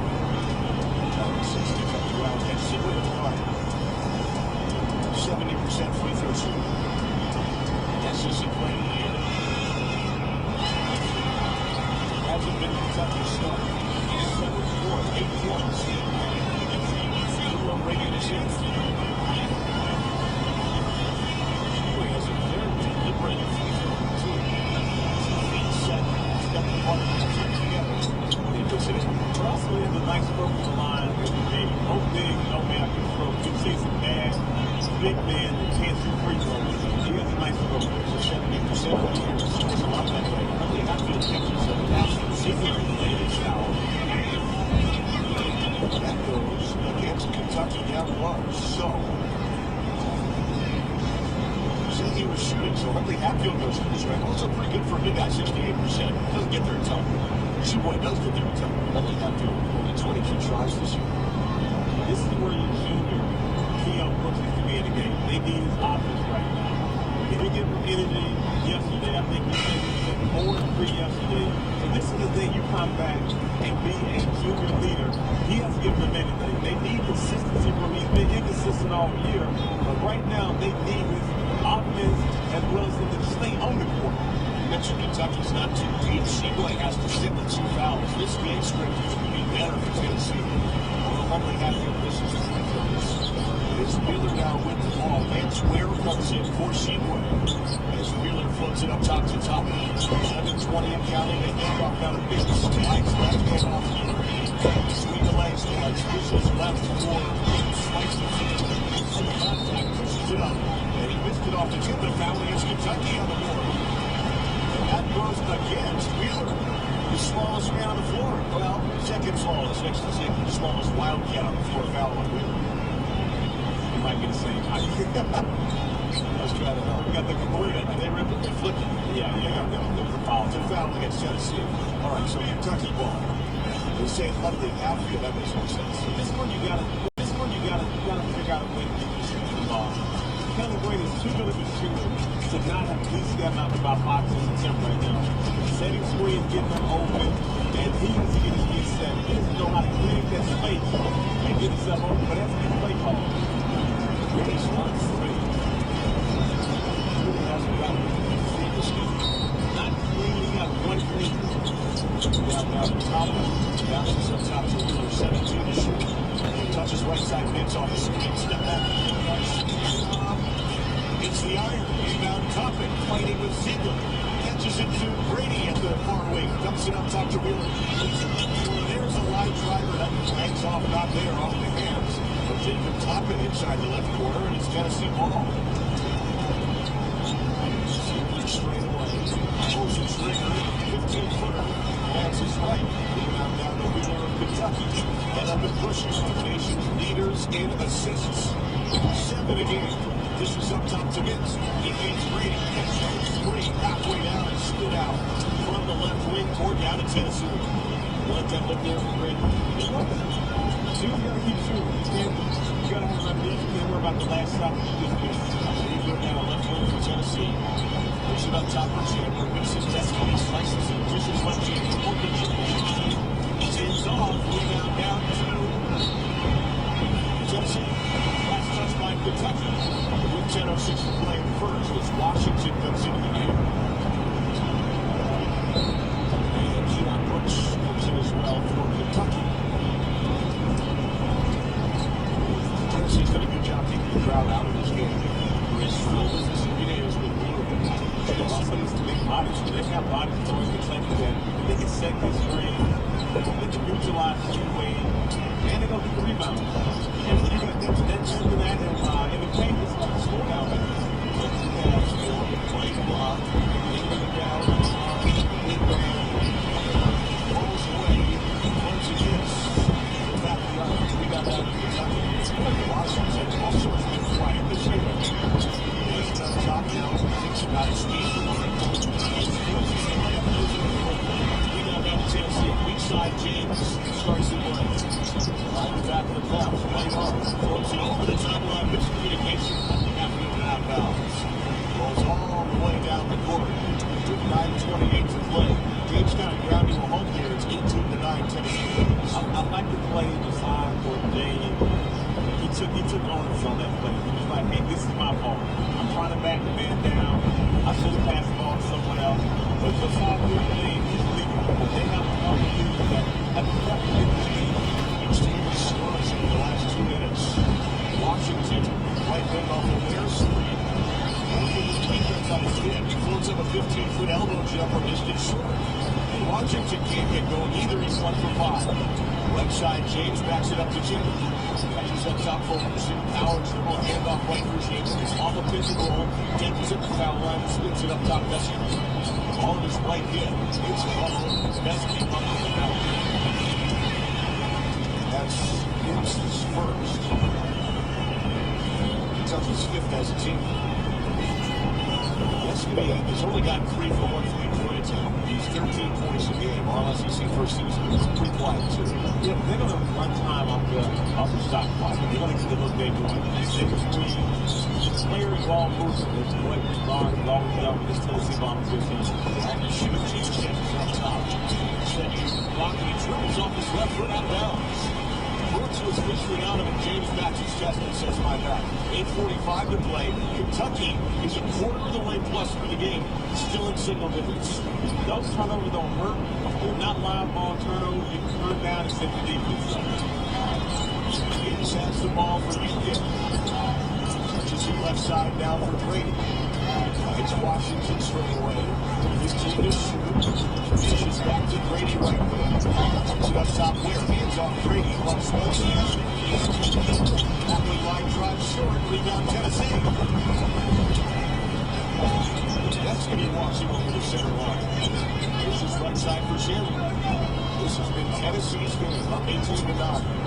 Leaves it right for James. His focus is straight away. Hand off Chandler back. Touches up top, Andrew. Nice check. Counts down the focus. Looking in on Brooks. Sneaks into the lane. Pops one up with the left hand. Little short. Rebound down to Kentucky. His team is on a 4 minutes. 4 minutes scoring drought. Washington. Bucket, and there's a stop. Barling down to Brooks. And it's 18-11. Kentucky needed that badly. Yes, they did. They need something to get this crowd involved. Drive, draw, kick, work on the long pass to the corner of the backboard.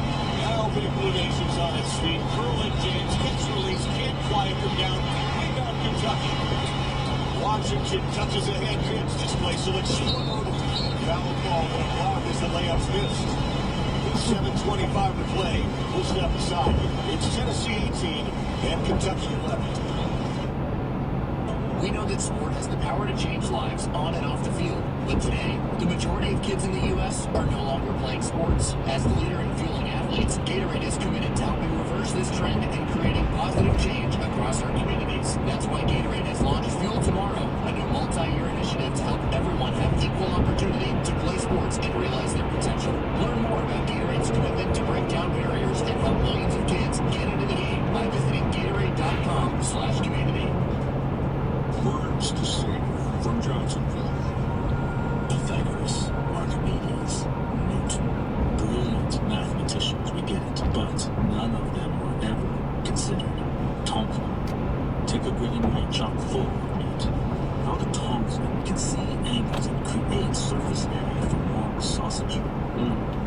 metric genius.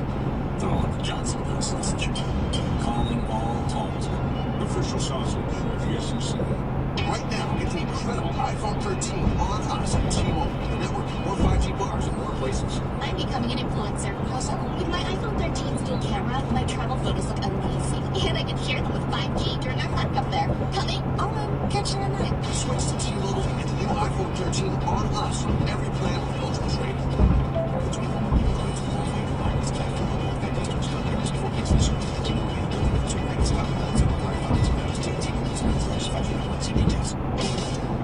2022 SEC Basketball Tournament is brought to you in part by Vitality Sports and Outdoors, official sports and outdoor retailer of the SEC. Allstate Insurance, official sponsor of the SEC, and by Velveeta, supremely creamy and grateful. That's La Dolce Velveeta. Tennessee leads Kentucky early 18-11 with 7:25 to play in the first. Kentucky's scoring output is averaging 80 again. They have flirted with 90 many times and then crossed over and gone into 100 a couple of times. Their low this year is 62. They're currently pacing for about 44 or less. When you give a lot of credit to the Tennessee volunteer team that played excellent half-court defense. Two of the quicker guards in the country. It's hard to get by those guys because they're so low to the ground. They have the big bodies on the interior, so when you drive, it's not going to be easy. You're not going to get all the way to the basket. That's where the mid-range shot against a team like this is going to be available. They don't allow guards to get all the way to the basket. So right now, when Will is driving, if he's not getting his motor up, anything underhand, he's jumping on 2 feet, trying to shoot over 6'10", 6'11 guys, it's going to be impossible. Help Kentucky to 0 for 6 from 3. So you can't get inside, but they're also not hitting shots outside. Long athletic is what they when the screen is being set, they fight on the screen. They know how to get on the screen. But also, as I stated, Kentucky doesn't set good screens. So therefore, even though I know a screen is coming, it's easy to get through that screen. You have a big body there.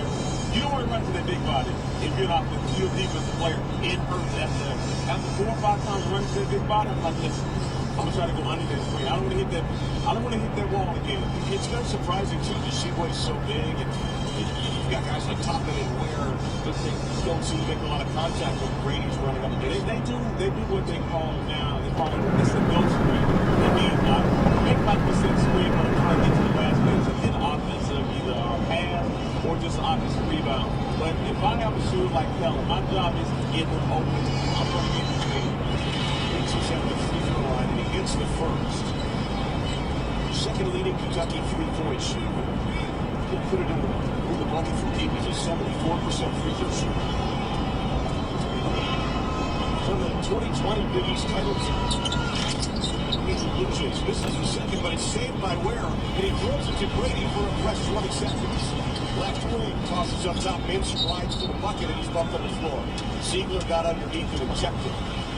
Ziegler picks up his first, and that's a great hustle play by Kentucky when they were in need of it, now down 18-12 with 7:17 on the clock. Chaz, that's what you need right now. It's still the game hasn't gotten out of their hand. It's still a close game. Tennessee hasn't been able to score. Kentucky's been playing really good half-court defense and playing good defense. Yeah, they're only shooting 31%. With Tennessee, Washington drives, dishes left, Minch catches, slices in, kicks it up top now for Brooks. He pumps, defers right, Minch, jabs on Ziegler, cuts to the bucket with the ball, throws it off the back of the iron. Picked up there by Brooks. He's got 4, and it's 18-14. Just a 2-possession game.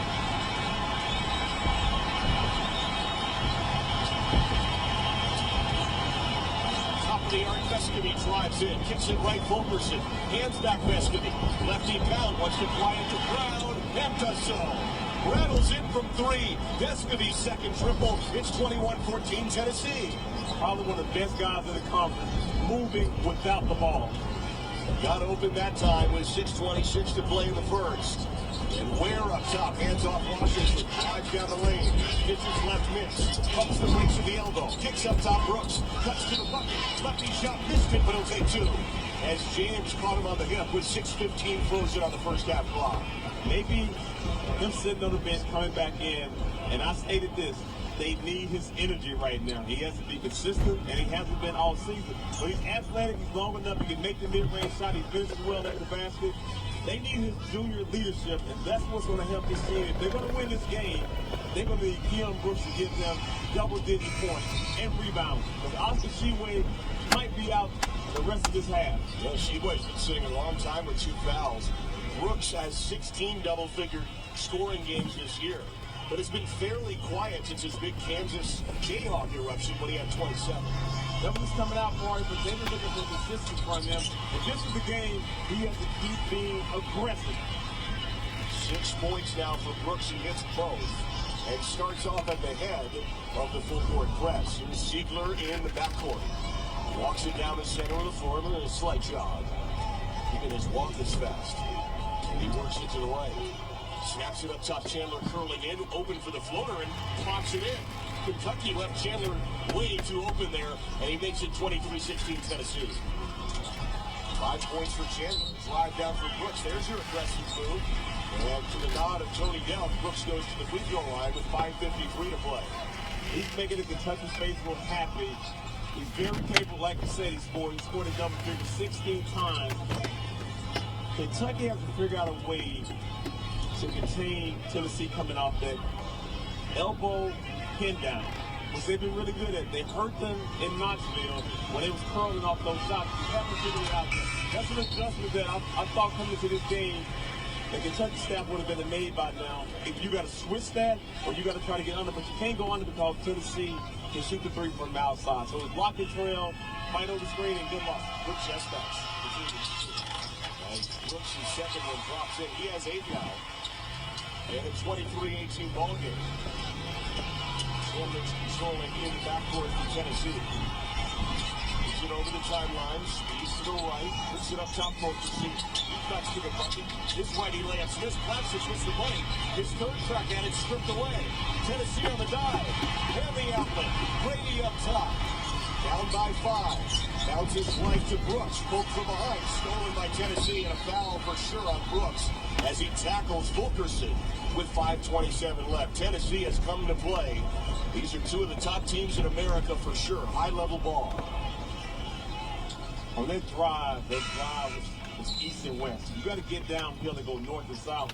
And I like his aggressive play as they get to the second foul. Which, at this point, fouling in the backcourt, that's a hustle play. We will give him that. Victor Bailey comes in now for Tennessee. A more prominent role last year than he has this year with Ziegler and Chandler in the backcourt. A couple of all-SEC guys. Vlasic right wing. Drives the ball to the top of the arc, then lost it out of bounds, touched by Brady. Trickles near side of the floor, clock at 5:14, 23-18 Tennessee. Chandler will inbound it.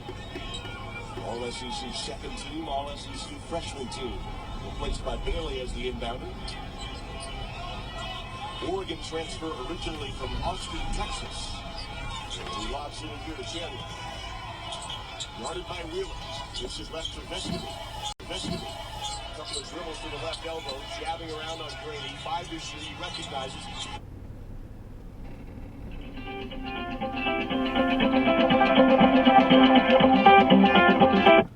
This is David. Yes, I was calling. This is Sharon Sutton. You called me about the sleep study. Yes, I'm calling about the doctor ordered a CPAP machine for you, and I was seeing when we could get together to get you set up on it. Oh, that would be great. Well, I will tell you, I will be in Fort Smith in a couple of hours if you're available this afternoon. Sure. Okay. Around what time do you think? Well, I'm in Sallisaw now, then for about an hour, then I've got to stop there, so it'll probably be maybe between 5 and 6. No problem. Okay, I don't have the paperwork right in front of me, but do you have a post office box or do you have a street address? Street address. Okay. Then I will see you probably between 5 and 6. Okay, sounds good. All right, thank you. Thank you. All right. He's not too happy about that overturn. with 4:40 on the clock.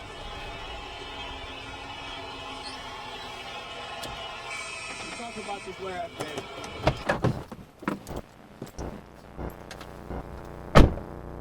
I was just about to say, he may actually have. I don't recall his first half shoes. But I know a player in the Pac-12 that's your leading scorer in the Pac-12 did that at halftime a couple of times. Like you said, it's all superstition, man. Whatever it takes, whatever you think in your head is going to help you play better, you need to do it. Maybe there's some biology to the headband pressuring the temples of Sheboygan. I don't know. No. We'll see. He's back on defense now, headband free. Chandler has the ball right half court between the wickets a couple of times and snaps it right for Vescovy. First possession, second half. Tennessee up 33-22. Chandler at half court.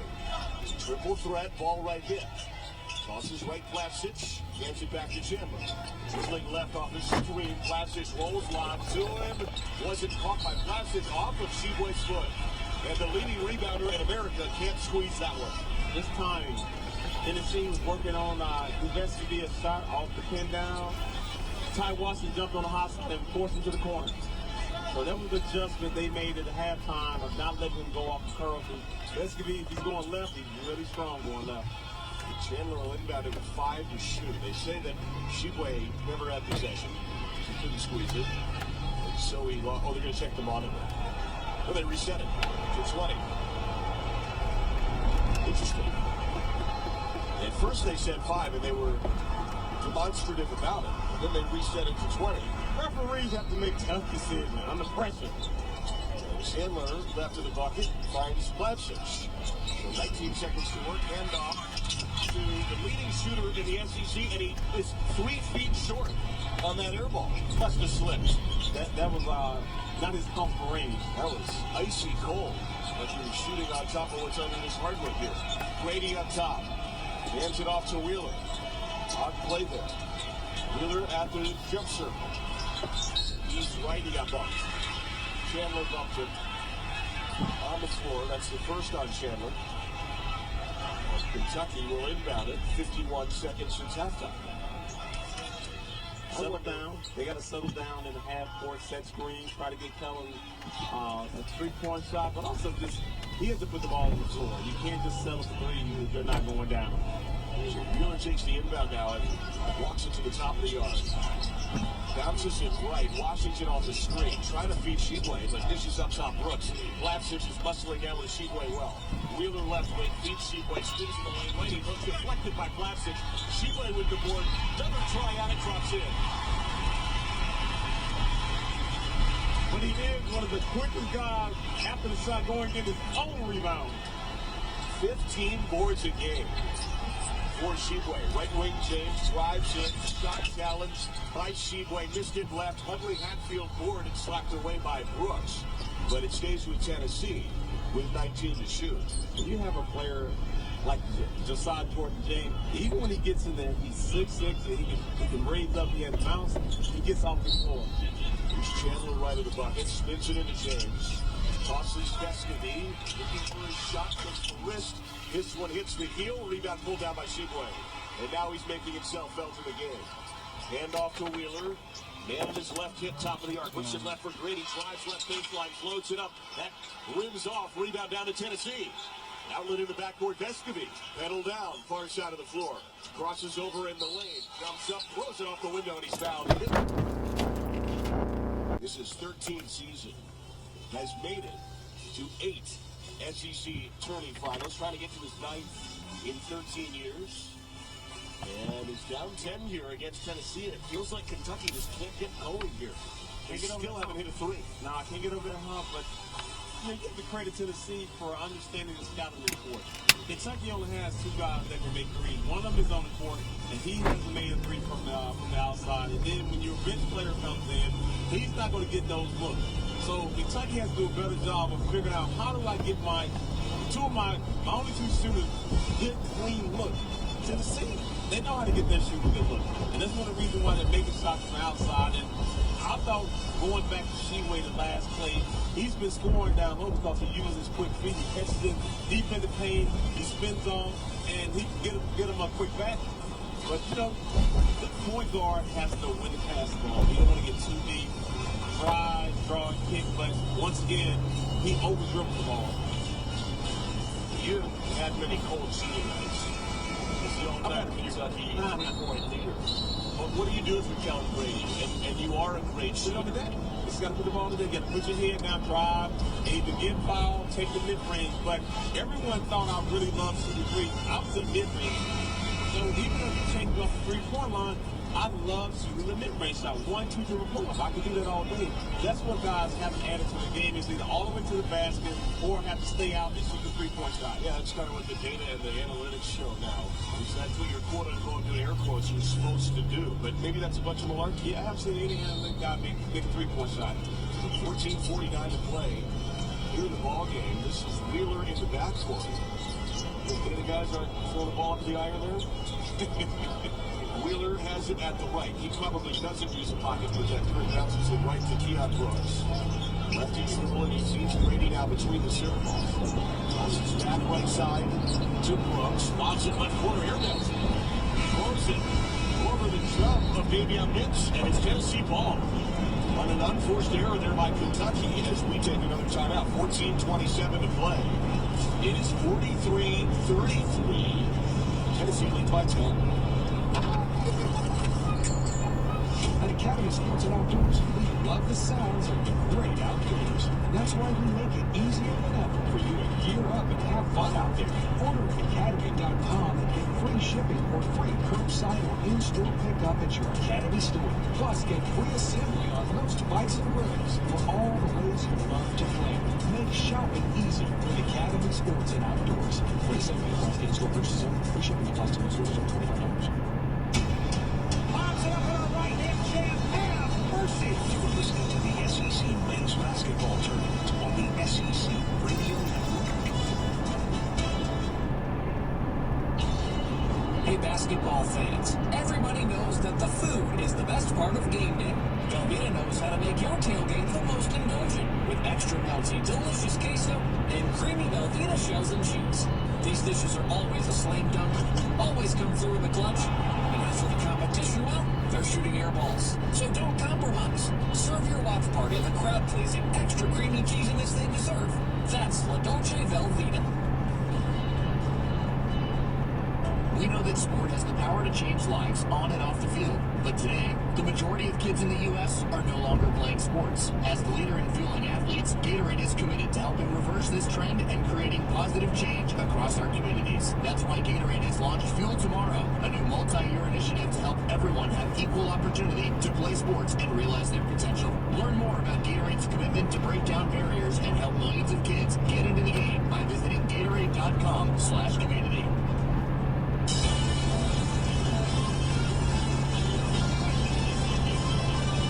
14:27 to play here in Tampa. Let's pause 10 seconds for stations to ID themselves as affiliates in a 43-33 Tennessee lead.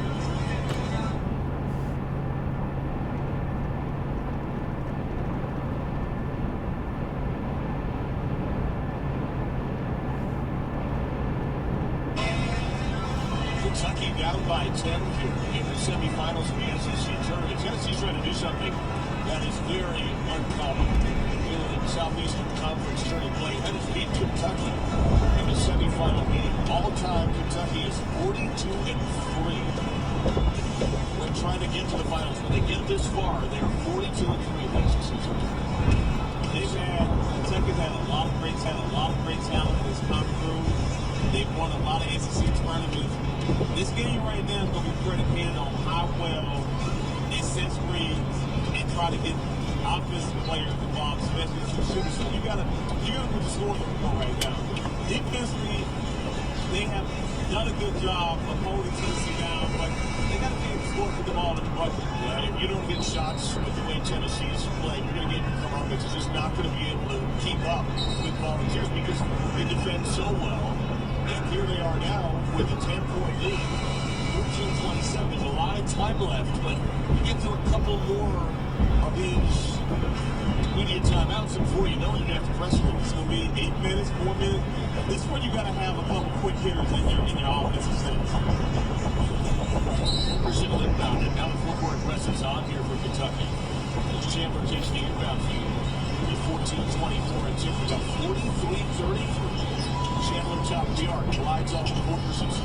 Finds the big man with a pass. Hands off top of the key. James lets it rip. Gets the heel. Rebound pulled down by Shibway. Ball from Tennessee. Out of bounds at the baseline. Escamilla was fighting with Shibway. That'll be one that Shibway. So that'll go off out of that move. It'll be Kentucky ball. Saw Jordan Dave. You got a clean look at the basket. Leading at the baseline. Option into Miller. Yeah, Kentucky got right there. They did. Big time. Miller hands it off down the wings. Play to touch the center now.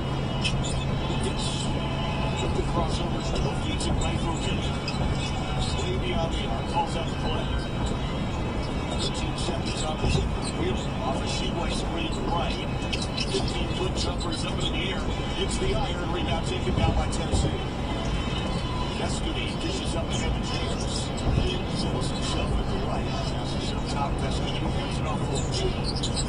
He's into the James. He's focusing on the bucket. And now he throws it off the iron. Puts off left. Shibway picks up the center. All of a sudden, attack the basketball. One of the better Rollins on their team. On the flip side, looking at Kentucky, they have to have something quick. You don't have a whole lot of time. You can't come out of the board every time and work at least 20, 25 seconds trying to get the ball inside or run a play. They got to have to quick with them. You're right about this. And you can't all the 13-30 left. 11-point lead for Tennessee. And then we'll come off the rebound. Washington goes in now for Grady. Grady's had a tough game. Kentucky elevated from the field. Grady trots out his special. Now 40 should be away.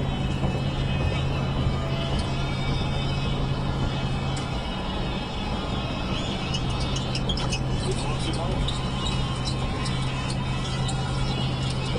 So 4%. That's the free throw. This is Miller now. In between the circles. Started by Chandler Whistle off the ball. That's a Vesta with Roland Hicks. Giannis. Vesta is third. Even right now, Chad, Tennessee knows Kentucky has been scoring in the half court. You got to play solid defense and not foul. Down the top of the kickoff Taylor. Drives inside the arc. Touches up top Hicks. Puts it right for Wheeler now. Shibway, they pulled the rug out from under him, and he drops down. It's a foul on him. Shibway is off his seat with that whistle. Because Andrew kind of backed up with the old 1-6-0, 13-15 play. It's a foul on him.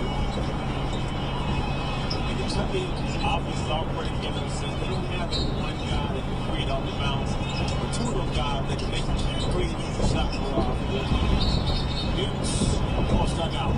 Almost called for a 5-second violation. Doug Shout says he got it off the top. Stay right here, 30-second timeout. 13-15 to play. In the second, it is 45-33 Tennessee. Tony, I knew you thought Tennessee had a really good shot to win this game. This is a game that was split in the regular season. Call it a coin toss, whatever it is. But I don't know if you felt like it would be a 12-point Tennessee. I actually called Kentucky-Tennessee game is not good.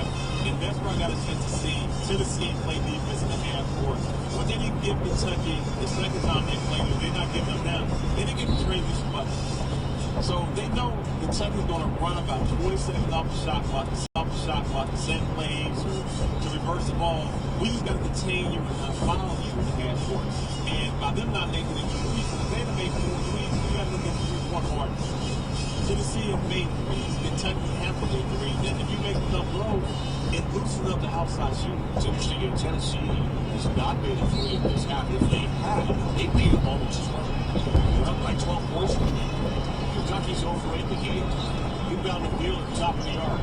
Bouncing it right. Leaves it for Vince. Deep Shibway, deep catch. Double team comes. James ties him up. Jump ball call. With 13:04 to play. And Tennessee's done as good of a job of the SEC player of the year as probably anybody has. But also, everybody is seeing a play. So there's no weak side, pin down, or snag screen to occupy the defense. Bobbin and Toppin now as he touches up top of the wheel. Glides left. back to the front and throws it out. Left keeps it on the tip. Lets it fly, airmails it, and there's a shot clock violation. And so it's Tennessee ball as they're smothering Kentucky with 12:53 to play. And you still have, even though Xavier has 2 assists, you have to try and get me a shot right to Super Bowl. That pass is going to be a pass that could have done anything but anyway. Chandler top of the arc now for Tennessee. That's getting off of his screen to the right. Pass actually goes to Fulkerson right next to him. Matfield, Escudero. The bucket shot swatted away by Sheboy off the rim. Off the glass. Rebound taken down by Wheeler. Drew traffic. Hands off Sheboy. 15-foot shot. Missed it badly. Rebound Tennessee. Awkward rhythm there for Kentucky with some poor spacing right to him. You got to allow him time to get his feet set. Making the right pass. You got to know your personnel. That's going to be by Fulkerson. Tries, dishes, blocks. Sheboy with a foul. And that is Sheboy's fourth with 12-12 left. That's where he's the guard. They called it on top in front. I think they called, sorry, I didn't cut you off, Tony. I think they called it on top. I don't know how, but I think they called it on top. On the top to take that foul. Oh, for sure. Take that one for the team. No, they did. They called it on Sheboy. And I believe that's his third. That's his third. So, free throw banked by Abu. That's when you know it's going good.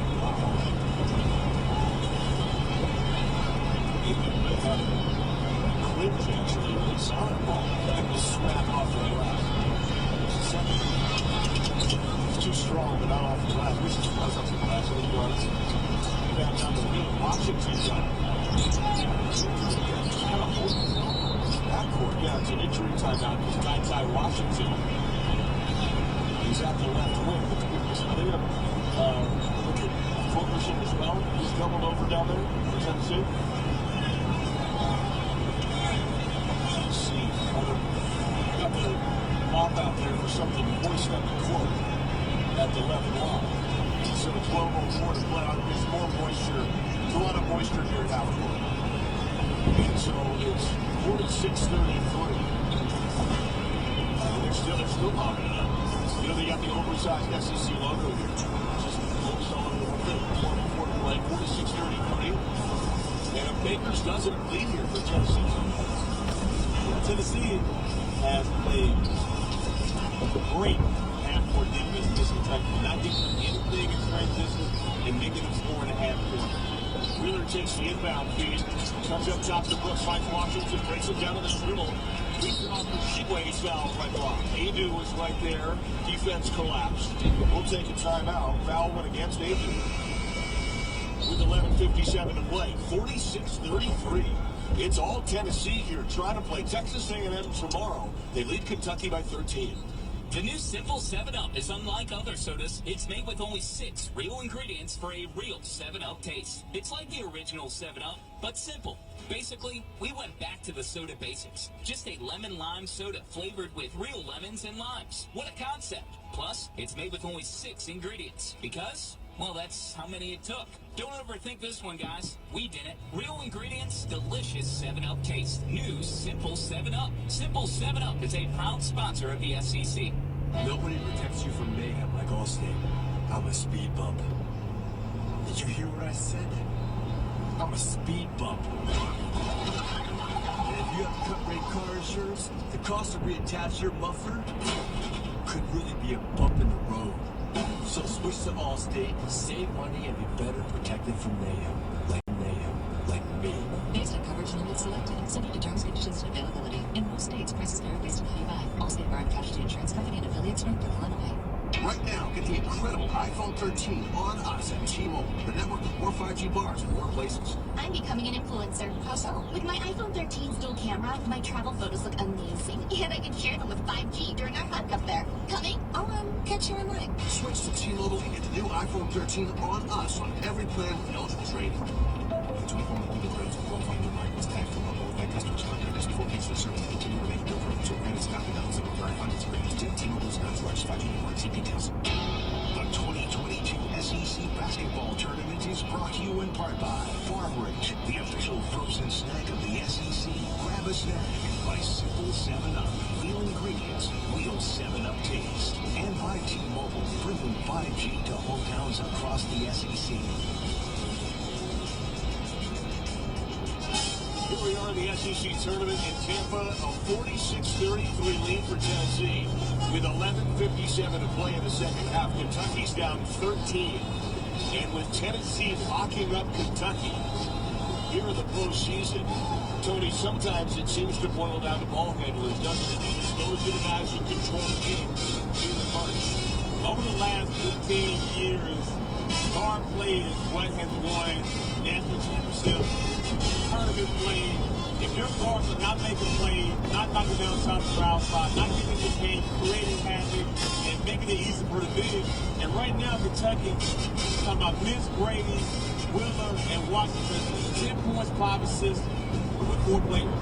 You're not going to win in a game, especially going against a Tennessee team that's excellent in the half-court playing defense. They guard, they get on the screen, they have big bodies down low, so even as guard drive, it's going to be tough to go over and mention that athleticism that Tennessee has in the team. It's the way Wheeler usually got to 7 assists by penetrating and finding the right man, and Tennessee counters that because they're so fast. Why can't he get free tonight? What they're doing is they're actually staying at home. They know with him being that small, he has to shoot over 7 foot. So I'm not going to help and commit to him when I know he's not great at physical movement and athleticism.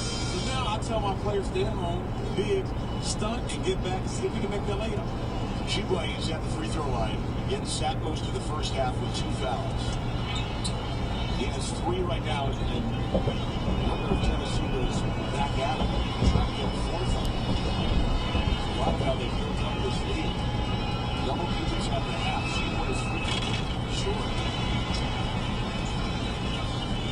Kentucky only has 2 players in double figures. And we talked about Brooks, he was aggressive, and if he wasn't aggressive, it would only be Shibway.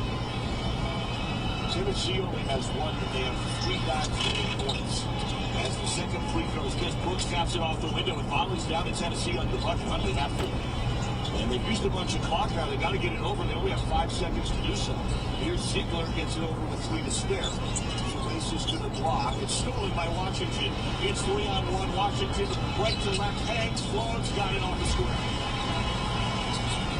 He has 8. Kentucky has a little bit of life here, down 11. 11:30 to play. They're going to have to get stops on the other end. On this end, they're going to get this game under 10 points and get themselves back in position where they can score. With that field left, just defense to be straight away. Puts it right for James.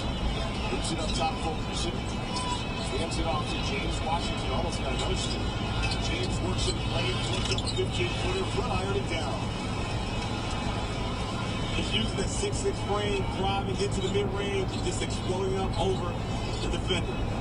Works left wing. There's Washington. Lobs it down to Shibway. Escovite helps on the weak side. He backs it out of bounds. So 10:52 to play. It's 48-35 Tennessee. That's another moment in the game where Kentucky felt like they get some momentum, and Tennessee comes right back and squashes it. The power they have and put the ball in the right place and make the right decision. On the in-house top of the arc. Finds Hicks popping out left. Dumps it down to Brooks. This guy has to score. He lobs it out left for Hicks now. 8 to shoot. Drives under Escovite. Dumps it right corner. Washington runs the 3 and pounds off the iron. Shibway with a board. Kick out Wheeler. Goes up the 3. Hits the heel. Third crack at it. Wheeler. Board. Pass right hits. It's not good. Rebound down to Kentucky, and it stays their way with 10:26 to play as it's touched out of bounds. This is a 4th try at it for UK now. And even that play, Wilton Carter, he wanted to take a dribble. Just catch it and make the pass. He just knows every time he just want to dribble the ball, but sometimes you got to catch it, and if a player's open, just pass it to him. Glasses comes in the game now with a black wrap on his left forearm. That's new. And Fulkerson comes out. So it will be Nibs to inbound it. He finds Brooks inside the 3-point line left. Around the horn comes to Wheeler. Top of the key. Glides left. Gets underneath Ziegler. Throws it up left hand and curls off the iron, but is popped up in by Shibway. And Shibway has a dozen. It's 48-37 Tennessee. 3/4 of the way through the game. Ziegler probes, kicks up top left. Passes left for Escovite. James fell down off the ball. Whistle blows. And we've got some precipitation on the court. We'll mop it up. What you have to love about Sheway, he is a multiple effort player. He's not just going to give up. He's going to try to get the second, third, whatever rebound he sees bouncing around the basket. You have to put 2 or 3 bodies on him at some time during the game. But he's giving the effort. He needs the guards to step up, make some shots, make some plays. Radio coming now. Sheway, first team All-American lock. Yes.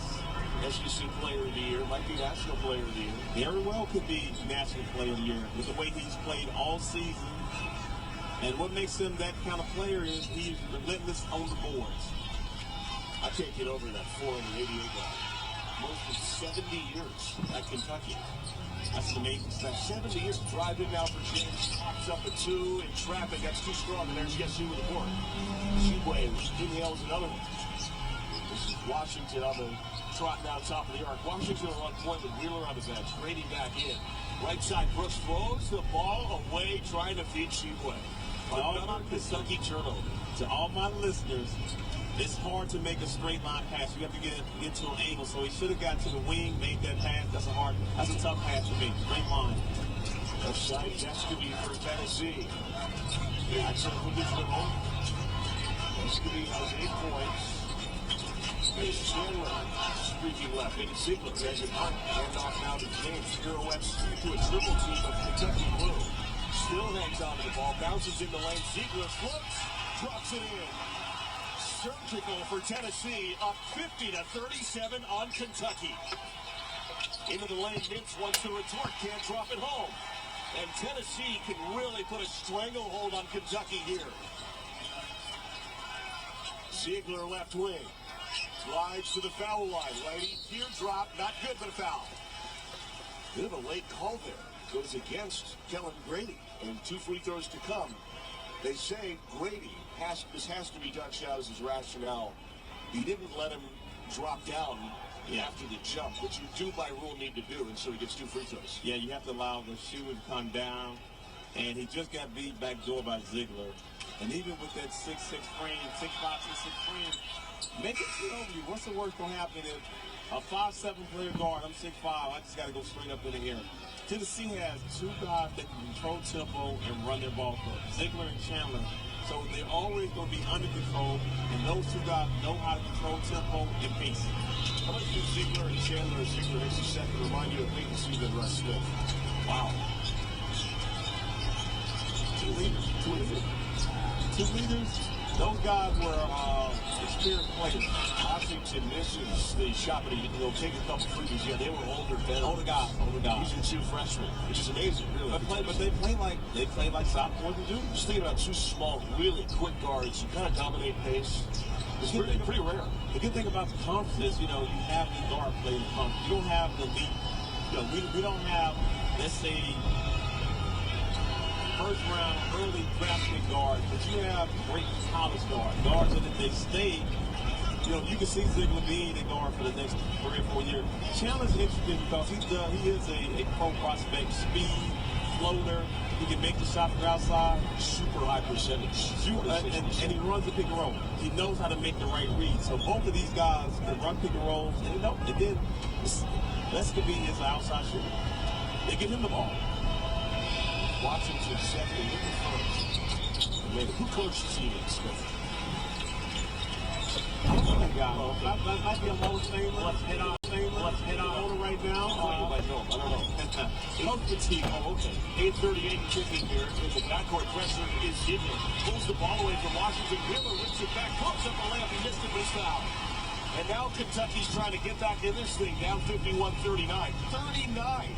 They've yet to crack 40, Tony. They average 80 a game. Tennessee has taken the air out of the ball.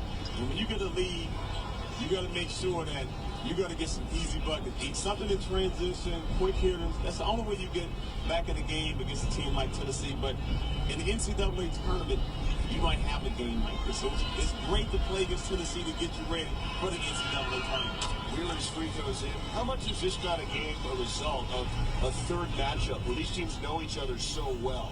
And in that regard, you might be able to catch somebody in the NCAA tournament a little more by surprise, at least schematically. Yes, the coaches know each other. They know each other since they've scouted each other the last couple of years. These coaches are very familiar with one another. Rick Barnes in his 7th year in Knoxville. And now it's Tennessee up 51-41. Kentucky applying pressure. Ziegler up top, beats through traffic all the way to the post. Drifts to the right, handoff Escovy. Touches up top, Ziegler. Gets it back right, Escovy. Flies to the foul line. Bounces in a back cut, Chandler. Controls the ball, throws it up top, Roland. Washington on the break. Top of the arc, into the lane. Rises up, puts it in. Loading layup, timeout, Tennessee. Watch out now, Kentucky within single digits as they rise up.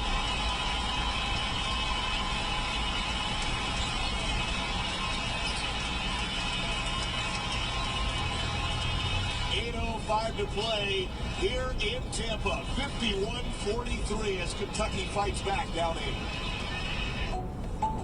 My crusade for the perfect pizza crust has led me here, pining over a backyard wood-fired oven. But how do I bake this build into my budget? Where can I get some solid guidance on my finances? Who can help me understand if I have the dough for this? A little financial advice.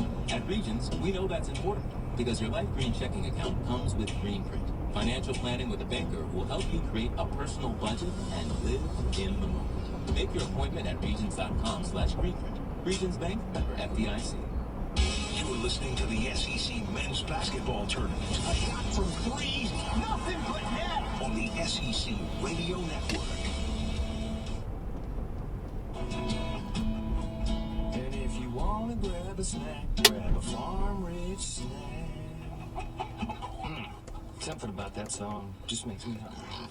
Well, any requests? Oh, how about some mozzarella sticks instead? Folks, it's time for me to grab a snack. Feel free to do the same. You can find Farm Rich in the freezer aisle. This next one goes out to all the cheese lovers out there. Woo! Got my nachos, got my big TV, and my favorite chair. It's game time. But you know, the only thing that would make it a little better is if I could listen to my local broadcasters while watching the game. Oh, hello. You must have wished for your game to be synced with TV and radio. I sure did. Do you have a DVR? You bet. Do you have a streaming device? Yeah. Blammo! Your game is now synced. It's that easy. Oh, boy. To see if you can get synced, head to syncmygame.com from Learfield. Syncmygame.com? Syncmygame.com.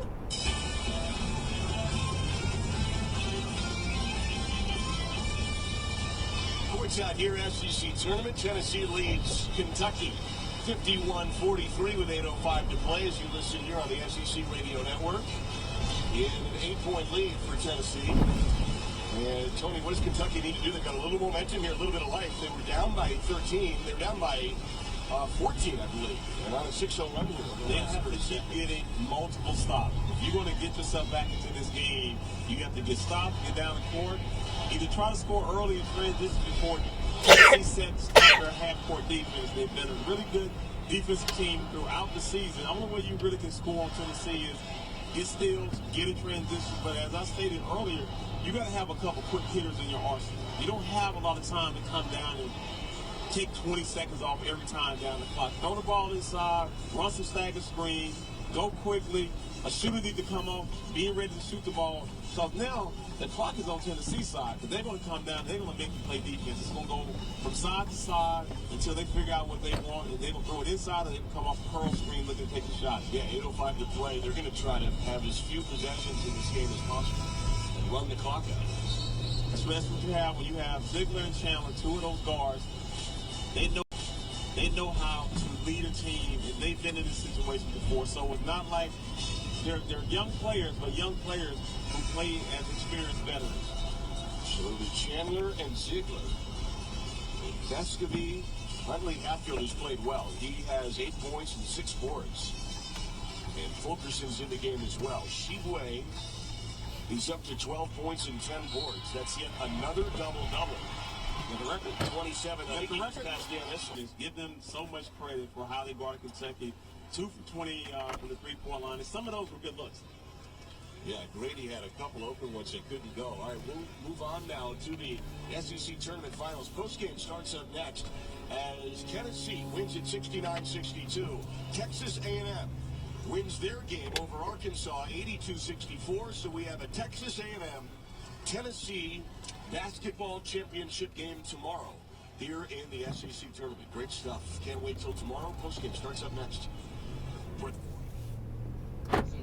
Along with a $20,000 signing bonus. The catch was there would be no catching nor hitting. Hurricane Herb would be employed solely as the A's pinch runner.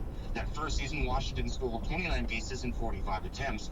Unfortunately, during Game 2 of the World. And budgeting. NetSuite is everything you need to grow, all in one place. The CFOs that get it. The CFOs that don't. Head to netsuite.com/hoops for a special one-of-a-kind financing offer. netsuite.com/hoops. Hi, I'm Flo from Progressive. Being a baseball fanatic like me can be stressful. It's not all sports points and touchdowns. So Progressive is going to help you take your mind off your team for a moment. Instead of thinking about how they missed that goal point score, think about the Name Your Price tool from Progressive, letting you choose coverage options based on your budget. Unlike your team that missed the end zone net area. Well, anyway, hope this distraction about Progressive's Name Your Price tool was helpful. It sure kept me from thinking about all those penalty balls. Yay, sports! Progressive Casualty Insurance Company and affiliates. Price and coverage match limited by state law. It's time to get in shape. Hit the gym, work up a sweat. Sounds like you're going to need some energy. Good thing there's 5-Hour Energy Shots. With vitamins, caffeine, and essential nutrients, they provide an alert, energized feeling that helps keep you going throughout your workout. All without sugar or herbal stimulants. They're just what you need when you don't have time for tired. Plus, they're available in tons of delicious flavors. Ready to do this? Let's go. 5-Hour Energy for every workout. For more information, visit 5hourenergy.com. At Wendy's, March is madness.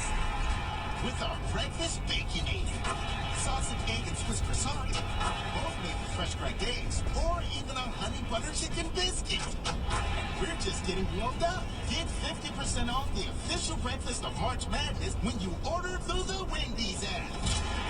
Choose wisely. Choose Wendy's. For a limited time, participating Wendy's via app offer only. Account registration required. No discount applies to taxes or fees. Not valid with any other offer. Vivid Seats. Your ticket to hold on till you have edge of seat city, bases loaded, 2-outs, half-court buzzer-beating, 60-yard Hail Marys. Huh? Hear that pin dropping? Can they do it? They did. For your team, it was nothing. Get tickets and earn rewards with Vivid Seats. Life happens live. Hey, Ray Mariazzi here. I'd like to carry more parts at my shop, but I just don't have the room. Every time I go in the back to get wiper blades, I trip over a dusty crate of Honda air filters, then bang my head on some GTO radiator hoses. eBay Motors never has that problem. They stock all the right parts at the right prices. 122 million of them, with everything from new headlights to vintage gear shifters. I can't imagine being able to stock 122 million parts. I mean, where would I get all those shelves? eBay Motors. Let's ride. At Academy Sports and Outdoors, we love the sounds of the great outdoors. And that's why we make it easier than ever for you to gear up and have fun out there. Order at academy.com and get free shipping or free curbside or in-store pickup at your Academy store. Plus, get free assembly on most bikes and grills for all the ways you love to play. Make shopping easy with Academy Sports and Outdoors. Free assembly applies to in-store purchases only. Free shipping applies to most orders over $25.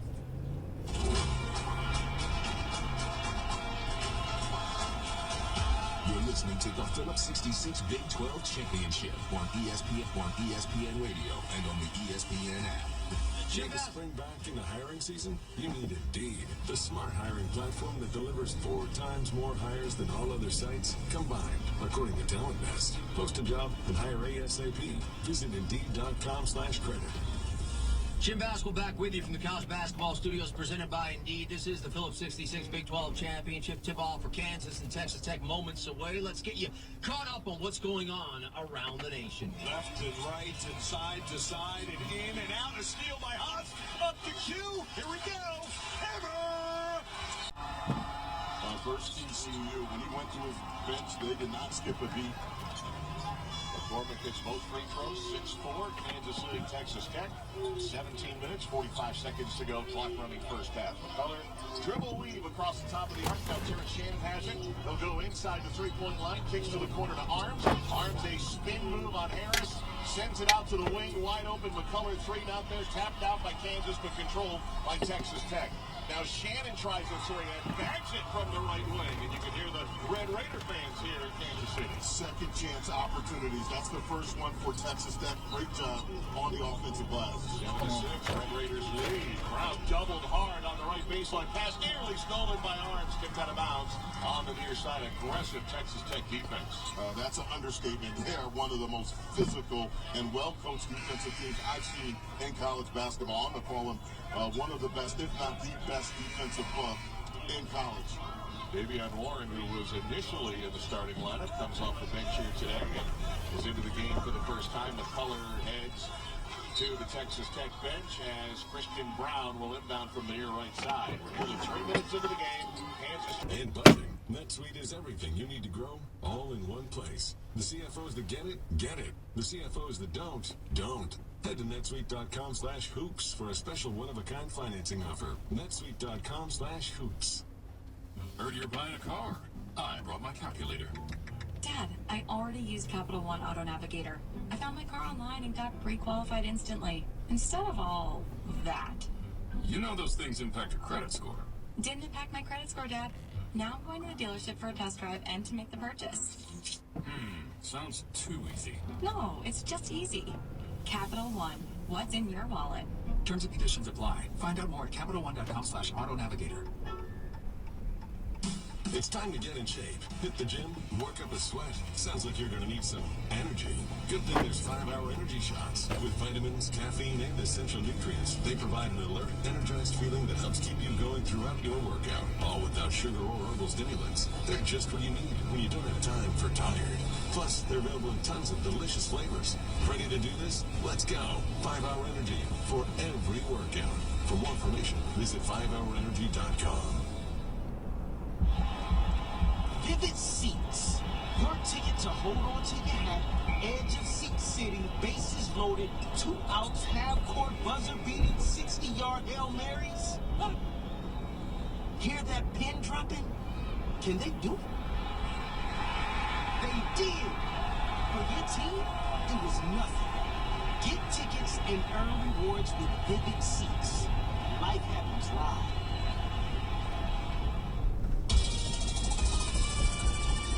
Jim Basketball from our college basketball studios. Big East title game is underway from Madison Square Garden. Talking about Villanova and Creighton. Creighton dominating Providence. This game is just tipped off. ACC, it's Duke and Virginia Tech. ESPN radio coverage comes your way at 8 Eastern, anchored by Kevin Winter. Red Raiders going blow for blow with the Jayhawks. It's a 1-point game, under 8 to go first half. Back to KC with Malcolm and Mark. All right, thanks a lot, Jim. And it was Santos Silva who took a knee below the belt. I guess the best way to describe it on that Abaji drive. Abaji's knee floored him for a little bit, but he's okay now. We'll see if he comes into the game. Looks like he's going to get a rest here from Mark Adams. But what a game we got so far. 8 lead changes, 4 ties as they go back and forth here in Kansas City. Now, both teams executing well offensively. I think the key number right now, Texas Tech, 37% from the three-point line. They've made 3 threes, and they've been able to limit points off of turnovers for Kansas. Kansas will have the ball going from left to right. Joseph Yesufu, the sophomore transfer, brings it across, pitch to Brown, double quickly, sends it over to Yesufu, drives free throw line, floats it up for 14, too strong, rebounded by Arms. Thomas Arms will lead the Red Raiders into the front court, gets a high screen, Tyson Williams, now passes to Williams, pick and pop 3, no good, another miss by Williams, tipped out of bounds by Kansas. It will be Red Raiders ball, but Bryson Williams struggling to get going here in the first half, now 1 for 4. Red Raiders will inbound front court. Left side baseline into Williams on the wing. Williams against McCormick. Drives into him, spins. McCormick grabs the ball, ties him up. Arrow though staying with Texas Tech. Great defense that time by McCormick going up against Williams. Able to tie it up, and still Texas Tech ball, but that's just a great individual defensive play Shot clock at 15. Inbounds to Warren. He was ready for it. Hit him in the chest. Able to corral it. Now with 11 to shoot to Williams. Inside the arc. Trains the deuce. It's a deep two, but a big make for Bryson Williams to give the Red Raiders the lead. That's a matchup problem right there. McCormick not able to slide out on the perimeter. 27-26. Texas Tech. 6:45 and counting to go. Side to Brown.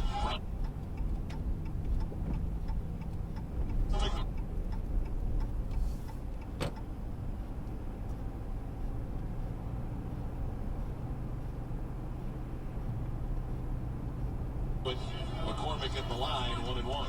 And with this lineup for Texas Tech, I like Kansas's strategy. McCormick has a clear size advantage. They're being patient, working the ball around, and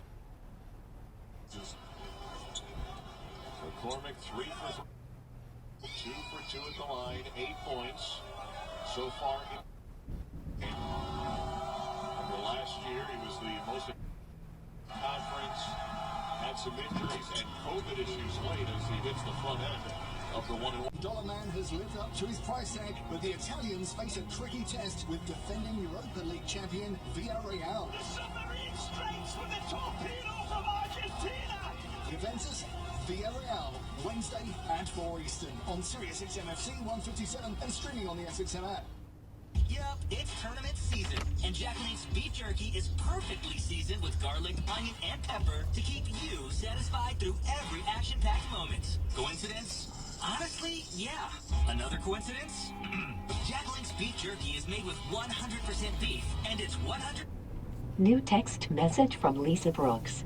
Meat will stop you from trying. Power through the madness with Jacqueline's beef jerky, making busted brackets everywhere that much easier to swallow. Pick up a pack today. Hi, I'm Katie Humphries, and I'm so excited to be celebrating Women's History Month with you on She's So Funny. It's been a long year. You deserve a Women's History Month filled with hilarious female comedians, which is exactly what you'll get on She's So Funny. Full album exclusives. The best women in comedy, otherwise known as some of the best people in comedy. Women empowering women. What a great way to celebrate Women's History Month with comedy on She's So Funny. On the Sirius XM app, free for most subscribers. Live music just hits different. Put yourself stage side anytime you want on Nutsnet Radio, a new Sirius XM channel in partnership with the leading source for live music online. Recent highlights, archival recordings, and full concerts. Nutsnet Radio, now playing only on the SXM app. Download it today and start listening outside the car. We're back on Monday, setting the table for a huge week in sports. NFL free agency, March Madness, and baseball's hot stove continues. Keyshawn, J. Will, and Max, 6 a.m. Eastern, ESPN Radio, ESPN 2. Ballman on campus. He rolls out the red carpet, throws rose petals at my Notre Dame feet. Ridiculous. You guys create the leader. You guys criticize speakers. You can't have it both ways. That's exactly what we're having. Check out Baldwin on campus, wherever you get your podcast.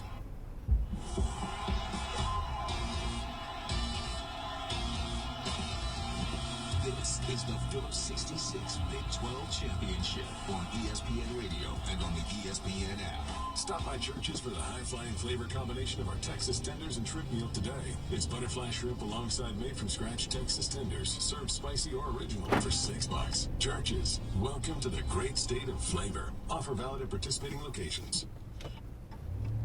Report with our game back. It's up a point at the break at 37-5.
from the Big Ten. And how about this finish offered from Iowa and Indiana? 4 in, 1 out. Connor McCaffrey looking for Keegan Murray. Bohannon's running the baseline.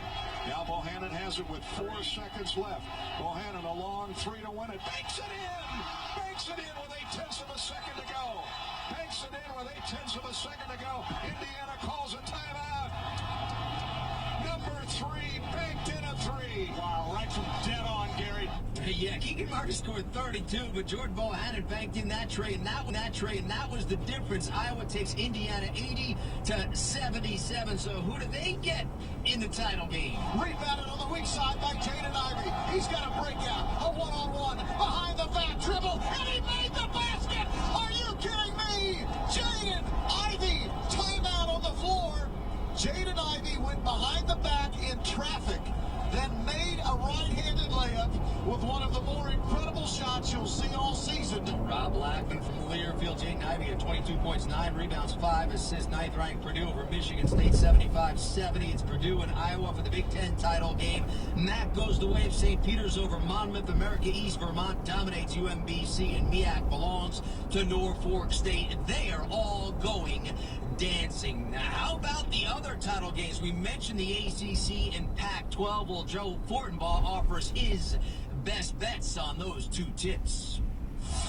Give me Virginia Tech +6 over Duke. This Duke defense has been brutal as of late. They're giving up 83 points per game over their last 3, and you're going to pay a tax when you bet Duke because the bookmakers know the public loves to get behind the Blue Devils. Case in point, they're just 3-6 against the spread over their last 9 games. Virginia Tech is an elite 3-point shooting team, and they play at a very slow pace. And if it's a lower scoring game, you want to be in a situation where those 6 points are much more valuable in your pocket. To the Pac-12 championship, I like UCLA +1.5 over Arizona. No Kirk Kriisa for Arizona, which is going to hurt their 3-point shooting game. Remember, these two split the regular season series. When Arizona won, Kriisa scored 6 points in that game. He was fantastic. UCLA is a better 3-point shooting team, and they are a better free throw shooting team. That's going to be huge this time of year with their elite defense. Yeah, we'll see how those 2 games play out later on tonight. You also, as I mentioned, have the ACC that offers Coach K and Duke getting Virginia Tech. The Hokies dismantling North Carolina a night ago. Former Dookie Jay Williams with our Kevin Winter on what he'd like to see in Coach K's his final season. I would love for him to win the 6th national championship.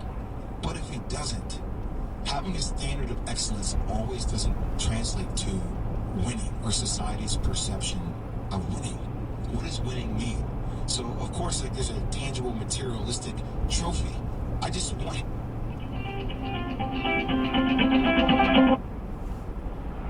Hello. Hey, are you on to get it? I guess so, unless you are.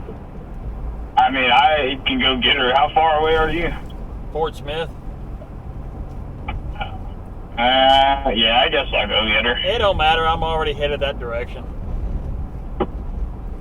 I'll go get her. Okay. Alright. Alright. Bye. Tournament, they react to Selection Sunday, Monday morning with KJ Maxx. Start your day with Keyshawn, J. Will, and Max weekdays from 6 to 10 a.m. Eastern. That's followed by Greeny with Mike Greenberg until noon right here on ESPN Radio and the ESPN app. I mentioned the fact that when Kansas plays Texas Tech in the Big 12 tourney, this is a one-sided affair, but it's not the case today. This one is a back-and-forth affair with 12 lead changes. Huge player for the Jayhawks, not necessarily Ochai Agbaji, but this guy. Outlets of Remy Martin at half court, all the way to the 3-point line to the free throw line. Outside to Brown. Brown will pass right side. Taylor Wilson cuts toward the hoop. Finds Remy Martin. Wing 3. Good. Breaks the tie. Remy Martin triple. Remy Martin from deep scored their last 7 points at 10 in the first half. Kansas up 37-36. And their coach Bill Self with our Chris Budden. Well, I thought we played pretty hard. We didn't guard them very well. We didn't rebound great, but they could probably say the same thing on that end. And plus, they're making shots right now. Remy with 10 points. What does he give you in this matchup? Well, he gives us energy. With Juan being on the bench, we needed to come through, and he did. And Red Raiders stepping up their game in this first half. Coming up next in the college basketball halftime report. How about the second half of Kansas and Texas Tech? This is the Phillips 66 Big 12 Championship on ESPN Radio and the ESPN app. So the dream was to build your very own law practice. Be your own boss, call all the shots. But have things like billing, HR, patent keeping, and all the other management stuff turned your dream into a nightmare? Take charge of your practice with Lexicon. We're the intersection of practice management software and legal support services for your firm. You'll get more billable and livable hours back. Lexicon marks the spot for all your practice management needs. Visit lexiconservices.com/intersection to get the whole story or schedule a demo. 15 minutes could save you 15% or more. Wait a minute. I've heard that before. That's the note Jeremy wrote to me in my yearbook in the 6th grade. How'd you even know that? Because it's from Geico. Yeah, wait, here it is. Dear Luke, have a great summer. P.S. 15 minutes could save you 15% or more. Love, Jeremy. Geico's had this tagline for years, because we help save people money. So wait, you're saying Jeremy copied you? Yeah, that actually does sound like something the J-Man would do. Geico. 15 minutes could save you 15% or more. If you have ever thought about remodeling your bathroom but were worried it would take too long or cost too much, then stop worrying. Right now, Jacuzzi Bath Remodel has designed a collection of high-quality custom products and perfected the one-day remodeling experience so you can enjoy your new bathroom faster than ever before. It's a worry-free bath remodel from the most trusted brand name in the business, Jacuzzi. A Jacuzzi bath system fits in your existing tub space. It's a no-mess installation with an amazing style selection, factory-certified installers, and a limited lifetime warranty. Call 800-717-4599. That's 800-717-4599 right now and get 50% off installations with no interest and no payments for 12 months. Replace that old bathtub today with a walk-in shower for a safer bathing experience. If you have lived in your home for over 15 years, it's time to remodel your bathroom. For a virtual or in-home appointment, call 800-717-4599. That's 800-717-4599. 800-717-4599. Anyone who has ever needed self-storage knows what a hassle it can be. You have to rent or borrow a truck and then find someone to help you move your stuff. And let's face it, moving furniture and heavy items without damaging them isn't easy. Renting the unit is worse. The hidden fees and admin costs are scarier than the dingy facilities you're leaving your stuff in. Why not use Closet Box instead? Closet Box is self-storage without leaving home. They'll pick up your belongings, store them securely, and bring any item back when you need it. The best part? Unlike traditional self-storage, you only pay for what you store. No paying for unused storage space. Closet Box's background check storage movers are licensed, bonded, and insured and will take care of all of the heavy lifting. Closet Box's local storage centers are temperature controlled and monitored 24/7. Closet Box has an A+ rating from the BBB. Call 877-233-5696 now for the season's best rates. Get $50 off first month storage using code RADIO50. That's 877-233-5696. 877-233-5696.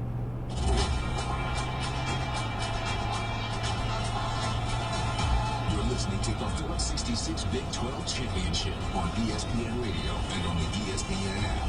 Jim Basketball back on the College Hoops halftime report. For Kansas, a win would mark the 9th time they swept both the Big 12 regular season and conference tourney titles under Bill Self. No other Big 12 team has done it more than once, but it's just a one-point game heading to the second half. Back to Kansas City with our team of Malcolm Huckabee and Mark Kestisher. All right, Jim, thank you very much. And let's get Malcolm Huckabee's instant analysis brought to you by 5 Hour Energy. It's the one when you got to get stuff done. Pick up some today. For more information, visit 5hourenergy.com. 1 point Kansas lead. Ties, lead changes, outstanding first 20 minutes. It was a phenomenal first half. Both teams playing really well. For me, Remy Martin, the story for Kansas. 10 big first half points. I think he brought energy. Bill Self talked about that going in to the half. On the other side, Texas Tech points. Second chance points. I think they did a nice job getting on the offensive glass. They had 9 second chance points to 0 in that first half in favor for them. I think it's going to come down to the shot makers. Remy Martin has been huge for Kansas. You must be able to score the ball. Can Texas Tech make enough shots in the second half? You know they're going to defend. I think it's going to come down to can they continue to make perimeter jumpers. Well, folks were with us about an hour ago when we started this broadcast. We mentioned Ochai Agbaji and Bryson Williams. Those are the two big names. Both scored north of 30 last time they met. They have made an emphasis to keep Agbaji from shooting the ball. You mentioned Remy Martin with DeJuan Harris with 2 fouls early came in. We went an extra possession back. He actually scored the last 10 points for Kansas, all 10 of his points. So he's been huge. And Williams has got a lot of good looks, but only 3 for 8 in the first half. Yeah, credit McCormick. He's done a nice job on Williams. That's a tough matchup, but McCormick, the big fella, doing a nice job sliding his feet and then contesting shots. Well, DeJuan Harris will start the second half for Kansas with Abaji, Jalen Wilson, David McCormick, and Christian Brown. It'll be Kansas ball to open the second half. They'll go from right to left as we watch it here in Kansas City. 37-36 Jayhawks. Wilson pushed out beyond the arc by Adonis Arms. Will drive inside the three-point line. Walled off there, goes cross court to Harris. Got Terrence Shannon in his face with those long arms. Stops the dribble. Finds Brown relocated in the right corner. 10 to shoot for Brown. Goes to McCormick outside the mid-post right. Bumping against Bryson Williams. Turns, tough hook. Got the roll and the foul. A tough shot for McCormick and a chance at a three-point play. Normally he shoots the jump hook with the right hand. That time with the left. Taking a lot of contact. That's a soft touch for the big David McCormick. Feels like a win when you can get a basket to go against this very rough and tumble Texas Tech defense. And McCormick is Warren to pick up, rather Williams to pick up his second personal foul. And McCormick completes the three-point play to put Kansas up 4. Neither team is led by more than 4 points. Kansas 4-point lead now. Texas Tech's only lead, biggest lead rather, was by 1 point. It's been that close. 40-36 Jayhawks, first minute, second half. Shannon drives, free throw line, backs up beyond the arc, hands it off to Kevin McCullough. Dribble lead, now Arms comes across the top. Finds Williams open for 3, topside triple, another miss by Williams, left of the mark. Rebounded by Kansas. Abaji front court. Sends it to Brown. Open 3 is a miss. Tipped in the air. McCormick didn't have position. And Bryson Williams comes away with it for the Red Raiders. Down floor, Shannon. From the right wing. Drives in the lane. 2 big girl steps in. Traveling shot. Cuts it short. Wanted a foul. No call. Now Harris the other way. Nearly lost the dribble. Passes in the air to Jalen Wilson. In against the Kansas sideline. They'll dribble out toward half court. Reset the possession. Wilson now attacks. Finds Harris. Open 3. Right wing. No. Rebounded by O'Banner of Texas Tech. 3 open looks for both teams. Neither able to convert on some wide open threes. Here's McCullough getting deep on McCormick. Lays it up and in for the Red Raiders' first basket of the second half. 40-38 Kansas. Minute 40 into the half. Robert Wilson out of the left wing. He's looking to get it inside to McCormick, who's fronted by Arms. Pass to Harris. Drives. The diminutive guard gets down to the left baseline. Pass on top of Abaji. 13 to shoot. Straight line drive. Great dish. McCormick had to come to wipe it out. It's an offensive foul is the call as Terrence Shannon took the charge underneath from Abaji. That's the second offensive foul on Abaji, who picks up his second total foul. A lot of people debate about who has the best defense in college. Right now, Texas Tech, for me, is the clear favorite. Team defense again. The player of the year in the Big 12. Ochai Abaji has been bottled up by this Texas Tech defense. They're doing a good job making it difficult for him to operate. It was close. Crowd was unhappy. They thought Shannon wasn't set. The call goes against the Big 12 Player of the Year, his second personal, and Texas Tech down 2, brings it up left to right. McCullough explodes, finds a spot, 20-foot jumper is deflected, saved on the end line. Santos Silva, but right to Kansas. Up ahead, DeJuan Harris. Harris down the right post and peels to the right wing. Got Clarence Nadolny right in his face. Now passes it to the mid-post. McCormick gets through a double team. Has a shot block. Santos Silva, his second block. Up ahead, Nadolny. Nadolny down floor, feet. Santos Silva running to the floor. Foul. Got a shot up, no good. And Marcus Santos Silva, big off the bench for Mark Adams, will head to the free throw line. 8 first half points for Marcus Santos Silva. He has been huge. Wide body, a rugged, undersized 5. That time running the floor. Santos Silva, second year with Texas Tech, began his career at VCU. Where he had 10 double-doubles 2 years ago. He's one of those super seniors. First free throw is up, and he misses it short to the left, to the delight of the partisan crowd here in Kansas City. They came into this game 48% from the free throw line. Kester, you talked about it. Points are going to come at a premium. You do not want to leave points at the free throw line. mentioned the dearth of free throw attempts for Texas Tech this morning. There's 6, and that was short as well. 2 bad ones from Santos Silva. Kansas still leads by 2. 40-38 Jayhawks, 17-25 and counting. Laurent Harris met by Santos Silva, tries to try and find the bigs, passes underneath to Abaji for 3, buries it. Ochai Abaji with his 3rd triple, and Kansas takes the lead by 5. Texas Tech coach Mark Adams not happy with that defense. And only driving hard deep, lost it on the hands, though, of Kansas, and McCormick out of bounds. Texas Tech will keep. This is the biggest lead of the game for the Jayhawks by 5, 3 minutes into the second half. Mark Adams telling his team, Abaji is the one guy you cannot leave on the dribble drives. He's got 9 points on 3 triples, does Abaji. And down to Bryson Williams, backing down Jalen Wilson in the lane. Turns, drops the jumper from 5 feet away. That's where he needs to get back to. Settle for jumpers in the first half. Get down low on the block.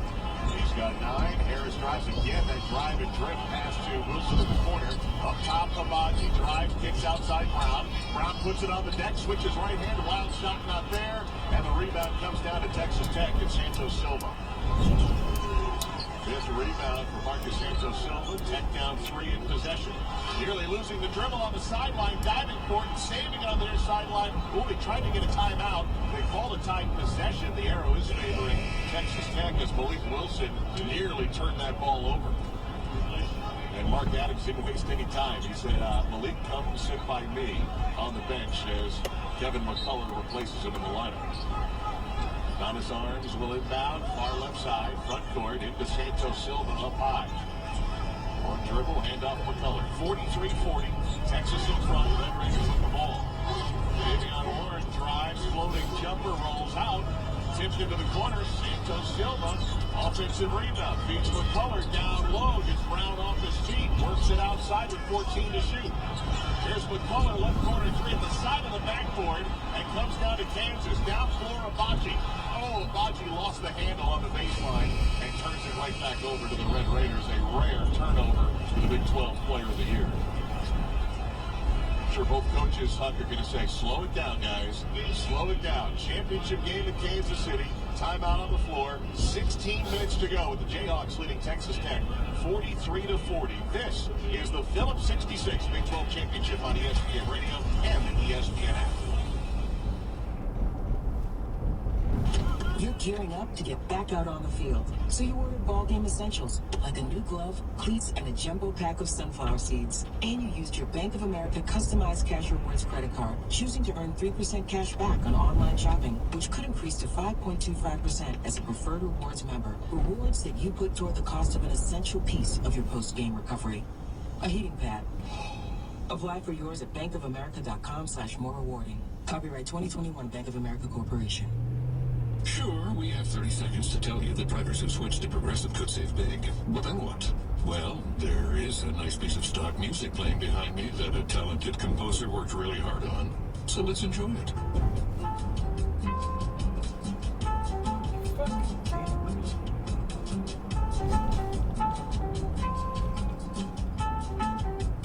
Wow, almost overshadows the saving big when you switch to Progressive part.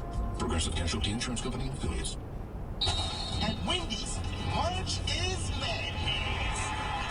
With our breakfast Baconator, sausage, egg, and Swiss croissant, both made with fresh cracked eggs, or even a honey butter chicken biscuit. And we're just getting warmed up. Get 50% off the official breakfast of March Madness when you order through the Wendy's app. Choose wisely. Choose Wendy's. For limited time, participating Wendy's via app offer only. Account registration required. No discount applies to taxes or fees. Not valid with any other offer. Vivid Seats. Your ticket to hold on to your hat, edge of seat sitting, bases loaded, 2-ounce half-court buzzer-beating 60-yard Hail Marys. Huh. Hear that pin dropping? Can they do it? They did. For your team, it was nothing. Get tickets and earn rewards with Vivid Seats. Life happens live.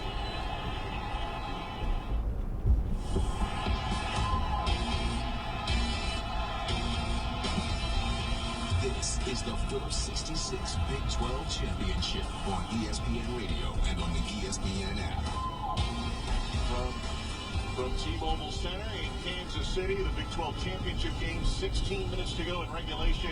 Kansas 43, Texas Tech 40, Ochai Agbaji, a turnover as we were going to break, Malcolm, so I wanted to look up his stats. He averaged 2 turnovers a game. That is number 4, as you pointed out to me in the timeout. It is the 3rd game in 3 days for these teams today. And I expect more of that as we get deeper into the second half. These teams, as we talked about, a lot of basketball in the last 48 hours. I think fatigue will play a part as we get deeper into the second half. We have 2 teams that know they're going to the NCAA tournament. And for Kansas, it will be the 32nd straight year that extends their NCAA record. Texas Tech will be headed to their 4th straight NCAA tournament. Kansas will probably be a 1 seed. Texas Tech looking at a 3 seed, regardless of outcome here tonight. 43-40 Kansas. Red Raiders with it. Adonis Arms will send it inside O'Banner. A little pump move in the low post, puts it up, missed the shot. Rebounded by McCormick. It is DeJuan Harris at the point with Ochai Agbaji, McCormick, Wilson, and Brown on the floor in Kansas white. Harris will work his way toward the right hash mark. Nearly slipped. Adonis Arms covering and pushes it back. 13 to shoot. Harris now works from the left side. Finds Agbaji on the cut. Agbaji in the corner. Agbaji drives the baseline. Pass stolen. Turnover is Smith. Down floor. Adonis Arms puts it up. Missed the funny offensive rebound. O'Banner, though. Up bench puts it in. Red Raiders within 1. Points off turnovers. Texas Tech down. Getting out in transition off the turnovers by Kansas. 43-42 Jayhawks. Agbaji pass to Wilson. Left angle 3 on his way. Misses badly off the rim. Tip controlled by Kansas. McCormick goes up strong and scores. Seems to have a little hitch in his step headed down the other way. I don't know if he stepped on someone's foot as well. Yeah, he looks like he's limping pretty good.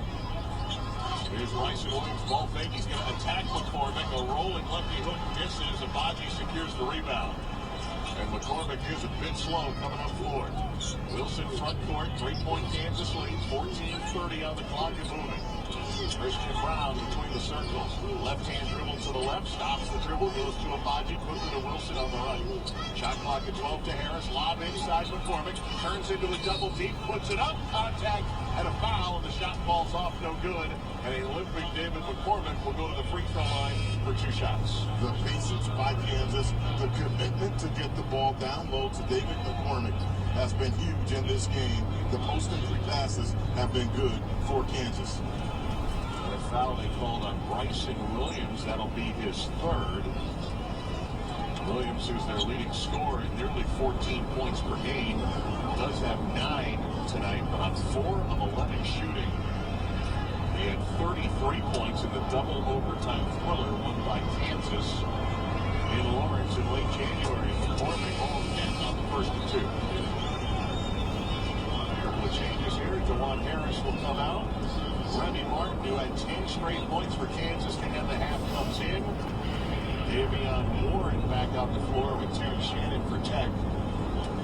As Kevin McCullough and Bryson Williams heads to the bench. Williams with those 3 fouls. 14 minutes, 17 seconds left in our championship. Big 12 tournament title on the line. David McCormick, 1 more free throw to come. Takes it, 16 points, 9 rebounds for the Warrior, David McCormick. 5-point lead, matching Kansas's largest, 47-42, 14-10 to go. Adonis Arms up high for the Red Raiders. Left side they go to Warren. Warren dribbles inside the arc to the free throw line. Stops, turns, right, turns left, nothing outside the Arms. 12 to shoot. Arms gets a screen from Santos Silva. Rising tip of the circle. Jumper. All net for Adonis Arms. Got up high on that pull-up jumper. 3-point game. Kansas in front. Brown tried to feed McCormick. Nice steal. Tipped away by Santos Silva, who's been everywhere. Down floor they go. Foul. There's going to be a 2-shot foul as Davion Warren got knocked down hard. And a block call against Christian Brown, his 2nd. With David McCormick really laboring getting up the court, Texas Tech trying to get out in transition off of makes more turnovers. And that's going to be something we watch. 13:39 to go in this game. Kansas up 47-44. transition defense for Kansas is going to be huge to close this one out. Well, they must not be too concerned. It's been a foot injury that he's been dealing with. Dylan McCormick rolled here. He's got some pain and soreness over the last few weeks. This is the first free throw from Davian Warren is no good. Christian Brown will be replaced from the Kansas lineup. DeJuan Harris back in for the Jayhawks. 5 straight missed free throws for Texas Tech, which has only shot 7 of them today, and here 2 for 7. Can't have that the same as your game, and Warren ends the streak there by making one. 47-45, Red Raiders back within 2. A game that's been played between 6 points tonight.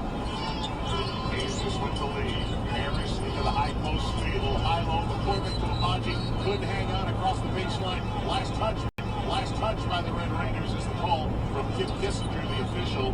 So it'll stay with the Jayhawks. 13:29 on the clock. They put 20 on the shot clock, and DeJuan Harris baseline left to trigger into the ball. Looking gets it into McCormick outside of the baseline and hands it off to Harris, who works it around the top of the arc. Finds Amaji left corner.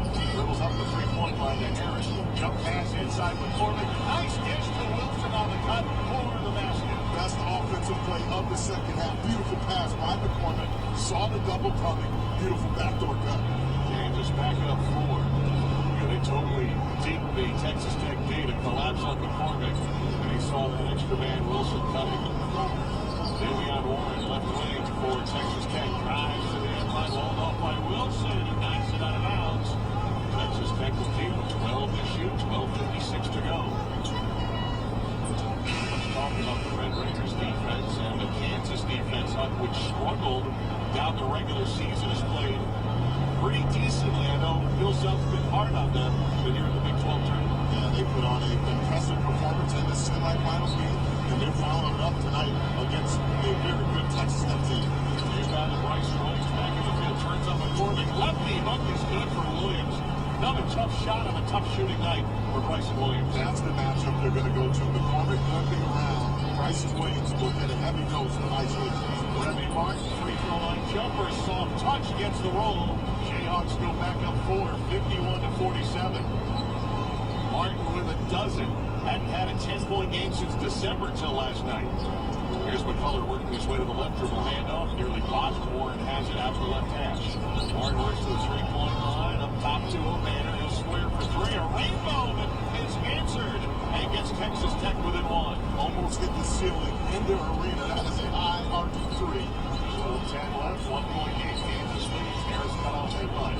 Go top to Jalen Wilson. Now they're working around the horn to Martin on the right. Remy Martin puts it on the deck. Drives. Takes it to Harris. A wide open look for 3. No good short. Offensive board. McCormick at the free throw line. They quickly double. Ripped away by McCullough. Behind the back. Escape dribble at half court. Dishes to Shen, who puts it up and in. And the Red Raiders have taken the lead. Timeout Kansas with 11:48 to go as the Red Raiders jump off the bench in celebration. Kevin McCullough, steal, get out in transition. Beautiful find. Red Raiders up 1. 11:48 to go in the second half. Texas Tech 52, Kansas 51. You're listening to the Phillips 66 Big 12 Championship on ESPN Radio and the ESPN app. Throughout history, electricity has inspired some pretty incredible inventions, like smartphones and those little robot vacuums people name like pets. Of all the great things, nothing compares to the Hyundai Ioniq 5. 100% electric, AR heads-up display, pixel-inspired light clusters. Introducing the first-ever Hyundai Ioniq 5. Your journey at its most evolved. Extremely limited availability. Available in select states only. Contact your Hyundai dealer for availability details. Suplexes, knockouts, and chokeholds. SiriusXM Fight Nation is the only channel dedicated to bringing you the inside world of combat sports. Unlocking the cage with Jimmy Smith. Time doesn't heal all wounds in sports. Winning heals always. Busted Open. When done right, wrestling is a perfect form of sports entertainment. When done right. Plus, after fights and MMA Today to round out the best combat sports coverage anywhere. And so much more. We bring the fight to you on SiriusXM Fight Nation, channel 156. Yup, it's tournament season, and Jack Link's beef jerky is perfectly seasoned with garlic, onion, and pepper to keep you satisfied through every action-packed moment. Coincidence? Honestly, yeah. Another coincidence? Jack Link's beef jerky is made with 100% beef, and it's 100% impossible to eat wearing a foam finger. But that doesn't mean we'll stop you from trying. Power through the madness with Jack Link's beef jerky, making busted brackets everywhere that much easier to swallow. Pick up a pack today. 17. 137 yards to destiny. For the best of the best. That's a chip shot. For 40 years, 17 has witnessed agony and ecstasy. We'll have this year's defining moment. 17. The Kings, March 12th and 13th on NBC and Peacock. Jim Basketball in studio, Biggie's title game from Madison Square Garden. Second half set to get underway. No ball on grade 19 to 18. Two teams combined for 37 first half points. Fewest in any half between Big East teams all season. They were combined 2 of 26 from three-point range. Blue Jays 0 of 13 from downtown. Top of the hour coverage, ACC title game, Duke, Virginia Tech, coverage on ESPN Radio and the ESPN app. Give Oklahoma credit for mucking up the game a night ago because Texas Tech looks so much better. Red Raiders up a point, just over 12 left second half, back to Kansas City with Malcolm Mark. All right, Jim, thanks a lot. We had our first lead change of the second half, our 13th of the game.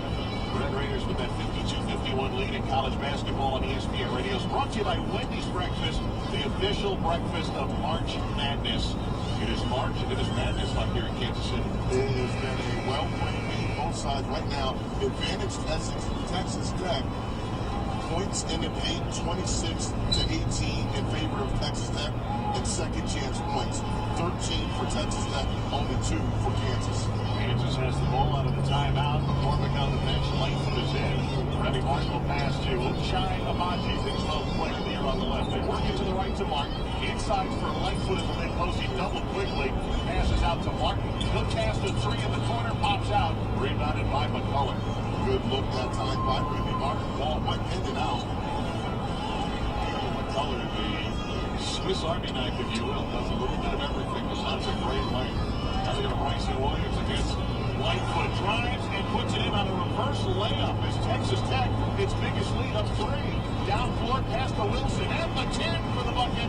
Jalen Wilson gets Kansas within 1. 54-53, Red Raiders in possession. We just get under 11 minutes to go in regulation. These teams played 2 overtimes last time they met in Lawrence a couple of months ago. Bryson Williams, they load him up on the baseline left against Lightfoot. Going to try to take advantage of him. Pass on top, Warren. 10-2-3. Off the rim, no. Remy Martin skying the 6-footer to grab the rebound. Down for Amaji. Hangs and hits at the rim. A 2-pointer for Amaji. Transition offense by the player of the year in the Big 12. Beautiful finish that time. Ochai Amaji. His first 2-pointer.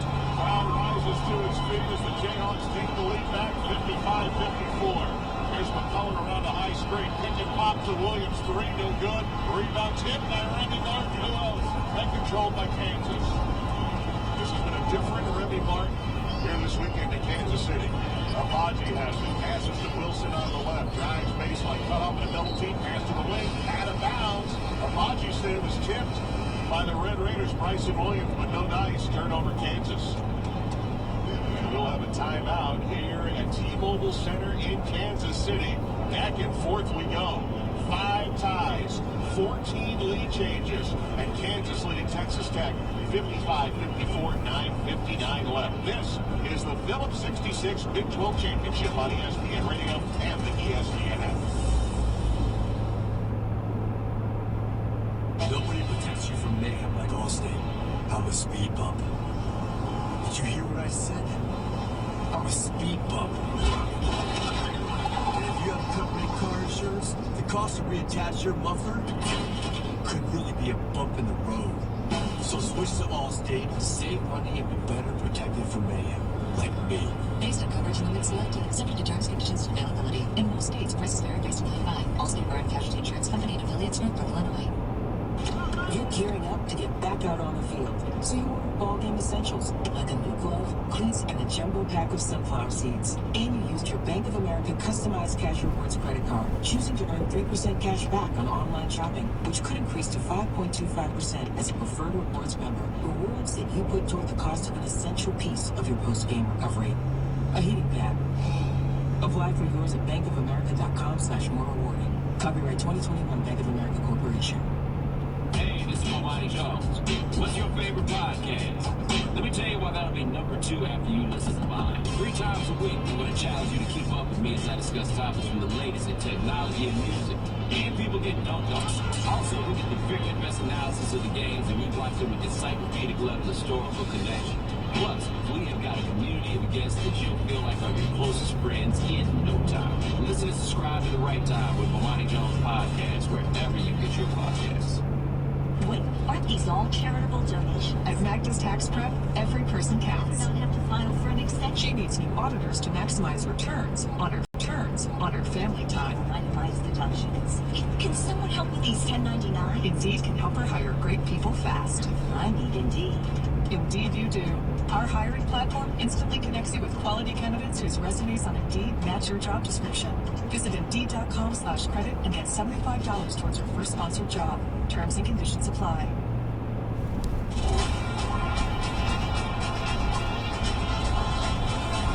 You're listening to the Phillips 66 Big 12 Championship on ESPN Radio and on the ESPN app. 9:59 on the clock. Big 12 Championship, still a 1-point game. Kansas 55, Texas Tech 54. The Jayhawks ranked 6th in the nation. Red Raiders at 14. It's a 1-3 matchup. And Malcolm Huckabee looks like Mitch Lightfoot still on the floor. He was a big offensive player yesterday in the semifinal win over TCU. But Texas Tech is going at him defensively with Bryson Williams. It's Lightfoot came in. Yeah, David McCormick did a nice job for Kansas on him. Now with Lightfoot in, Texas Tech thinks they like that matchup. And you're right, they're going right with Bryson Williams and letting him isolate on the block. Kansas has been doubling, but Williams has been making some nice passes out of the double team. Bryson Williams, who was limited in the first half, has 6 of his 13 points in the first 10 minutes of the second half. Williams still on the floor for the Red Raiders out of the timeout. We'll inbound in the backcourt. Adonis Arms into Kevin McCullough. Right back to Arms. Bryson Williams on the floor with Santos Silva and Terrence Shannon. Arms is slow dribble against Sabaji out of the right wing. Well beyond the stripe. Now passes to the top. Santos Silva. Left-hand dribble and a handoff to Shannon. Shot clock at 12. Shannon's return pass is tipped in the air, and it's a Kansas steal. And trying to go inside to Santos Silva and a tip by Brown. Down floor, Wilson couldn't handle. Luke Wilson dives. Bodies on the floor. Tied possession. Arrow staying with Kansas. That has happened a couple times for Kansas today where they have gone deep pass on the steal. And many times have turned it over. And that time, Jalen Wilson, who struggled on the offensive end, laid out the body that time to make sure they kept possession. Excellent hustle that time, and those little hustle plays, those add up. 1-point game. Kansas still up 55-54, 9:30 to go in the second half. Where the bodies were tumbling to the court, they now bring out towels to wipe up the perspiration, and now we're ready to go. Martin, front court baseline left trigger for Kansas. Over the top, received by Lightfoot against the bigger Santos Silva. Passes to the wing of Bobby, drives and skips to Braun on the left corner. He's guarded by Arms. Now to Wilson. Ducks in on the low post and a foul call to Santos Silva. Went for the block. He's already had a couple. That time he got a piece of the body with 9:18 to go. And free throws coming for Kansas. Oh, that's an excellent piece. Patience by Kansas. They identified the matchup they wanted that time. Wilson on the smaller player. Again, good post-entry pass. Wilson at the free throw line. First attempt on the rim, no good. His first free throw attempt of the evening. Free throw line has been dominated by Kansas. That was the 19th attempt. Texas Tech only with 8. 14 of 19 on the line, now 15 of 20 as Wilson splits the pair and puts Kansas up 2. 56-54 Jayhawks, 9:15 to go in regulation as McCullough is met by Remy Martin in half court. McCullough now dribbles to the right, hand off Arms, coming around the 3-point line, and the dribble wave continues. McCullough. Cuts to the top, got a high screen, flips it to Arms. Now accelerating free throw line. Turns past to an open McCullough. Corner three on its way, in and out. Off the rim, no good, and Brown has it for Kansas. Christian Brown on the far right side into the front court. Now leave it for Abaji, and quickly to Martin, who passes left side to Wilson. Jalen Wilson back to the basket. To Michael, the reset with 17 to shoot. Now Abaji inside the arc, gets deep pass to the corner. Brown a three, no. Long rebound to Abaji. Goes up strong, got fouled, and will get himself to the free throw line. Both teams unable to convert on some wide open threes. That time, though, Abaji on the offensive glass. Keeping our eye on the rebounding totals as well. They've been pretty close here, 30 to 28 in favor of Texas Tech. Offensive rebound that time to keep the possession alive. And Abaji missing on the first free throw. The sixth free throw miss for Kansas here in the championship. Missed opportunities. I think that's going to be something both teams, whoever loses is going to go back and point to that. A lot of missed opportunities at the free throw line for both teams. Davion Warren in for Texas Tech. Marco Santos Silva has been dynamic here today. Heads to the bench. Abaji splits the free throws in the second, and he will come out of the game after the free throw make. DeJuan Harris replaces him, the Big 12 Player of the Year, with a dozen as he heads to the bench. Kansas leading by 3. 57-54 Jayhawks. Red Raiders left to right, front court. Davion Warren holding beyond the stripe, now calls for a Bryson Williams high screen, gets it, takes Remy Martin to the right, hands it off to McCullough. 14 to shoot. McCullough in a switching defense has Brown now. They work it around the horn. Here's Arms. Inside pass. Complete, turning O'Banner, who lays it up and in, beating Remy to the bucket. They identified they want to put Remy Martin down low on the block, whoever they have out there, and make the little player defend in the post. Kansas lead is down to 1. Jayhawks with it. Martin on top. Ball fake on the 3. Cuts to his right. Finds the cutting Wilson. Through contact, goes up and scores. Kansas up 3. Remy Martin can really deliver a play on the spot. Ball fake, brought the defender. And a great find that time on the bucket by Wilson. Texas Tech down 3 with it. Here's Arms on top of the arc against Wilson. Takes him down low. Both falling down. The whistle is a foul against Kansas. The near side slot official, Marcus Pettigrew, with the call. And it's 7:26 to go.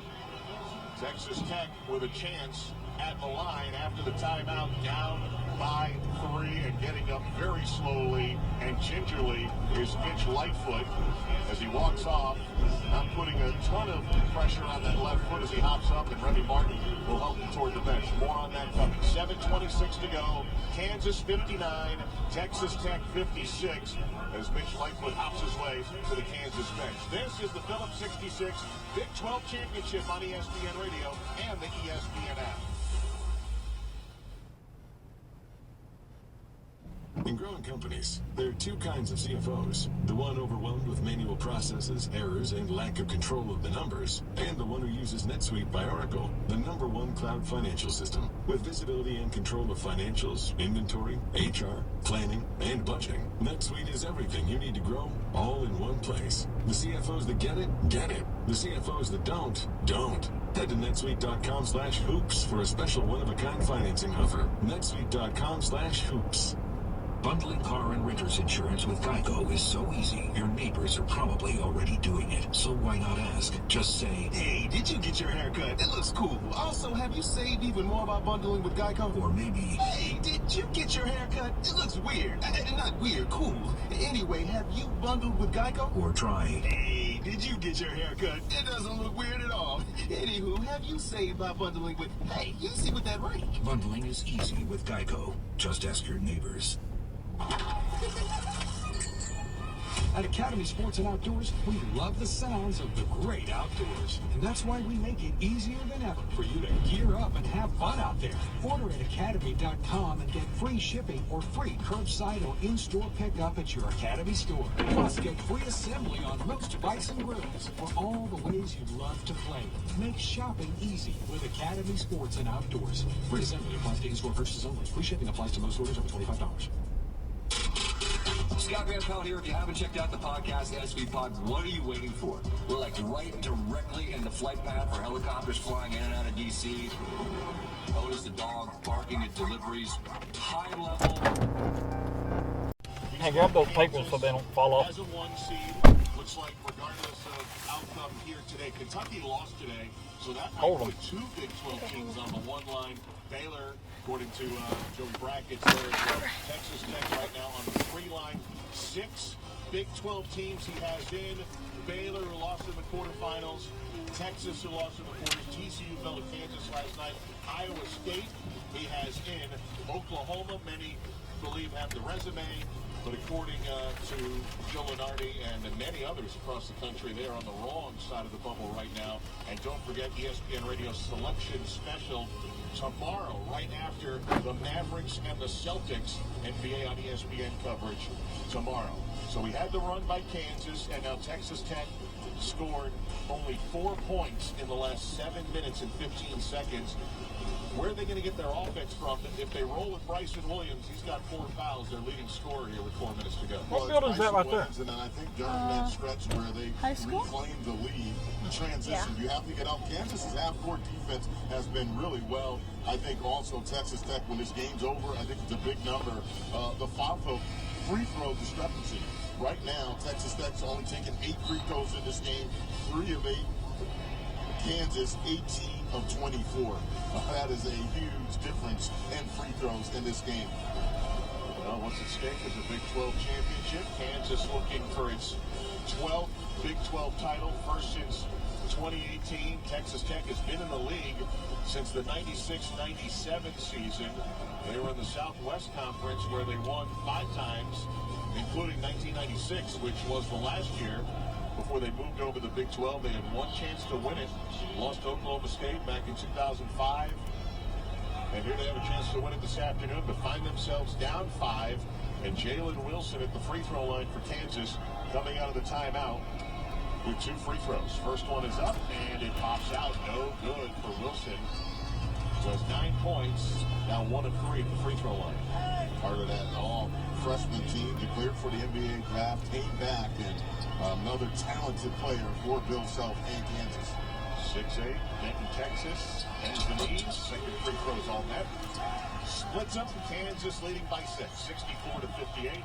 3:57, and the clock starts to move as Davion Warren receives the inbound pass and goes left to right into the front court. 2 high screens, stops at the top, sends it to O'Banner, ball fake on the 3, nearly lost it, stops the dribble. Wilson all over him defensively, wheeling pass, turnover. Kansas defense turns over the Red Raiders. 3:39 to go, and Christian Brown will slow it down for the Jayhawks. Remy Martin takes it from Brown and works his way to the 3-point line. Finds McCormick way up high, turns, ball knocked over by Santos Silva and off of McCormick out of bounds. They had their big man way on the perimeter. He was really just looking to pass the ball, and he turned right into Santos Silva, who's right place, right time. And I like the move by Mark Adams, the head coach for Texas Tech. He has to get Bryson Williams back into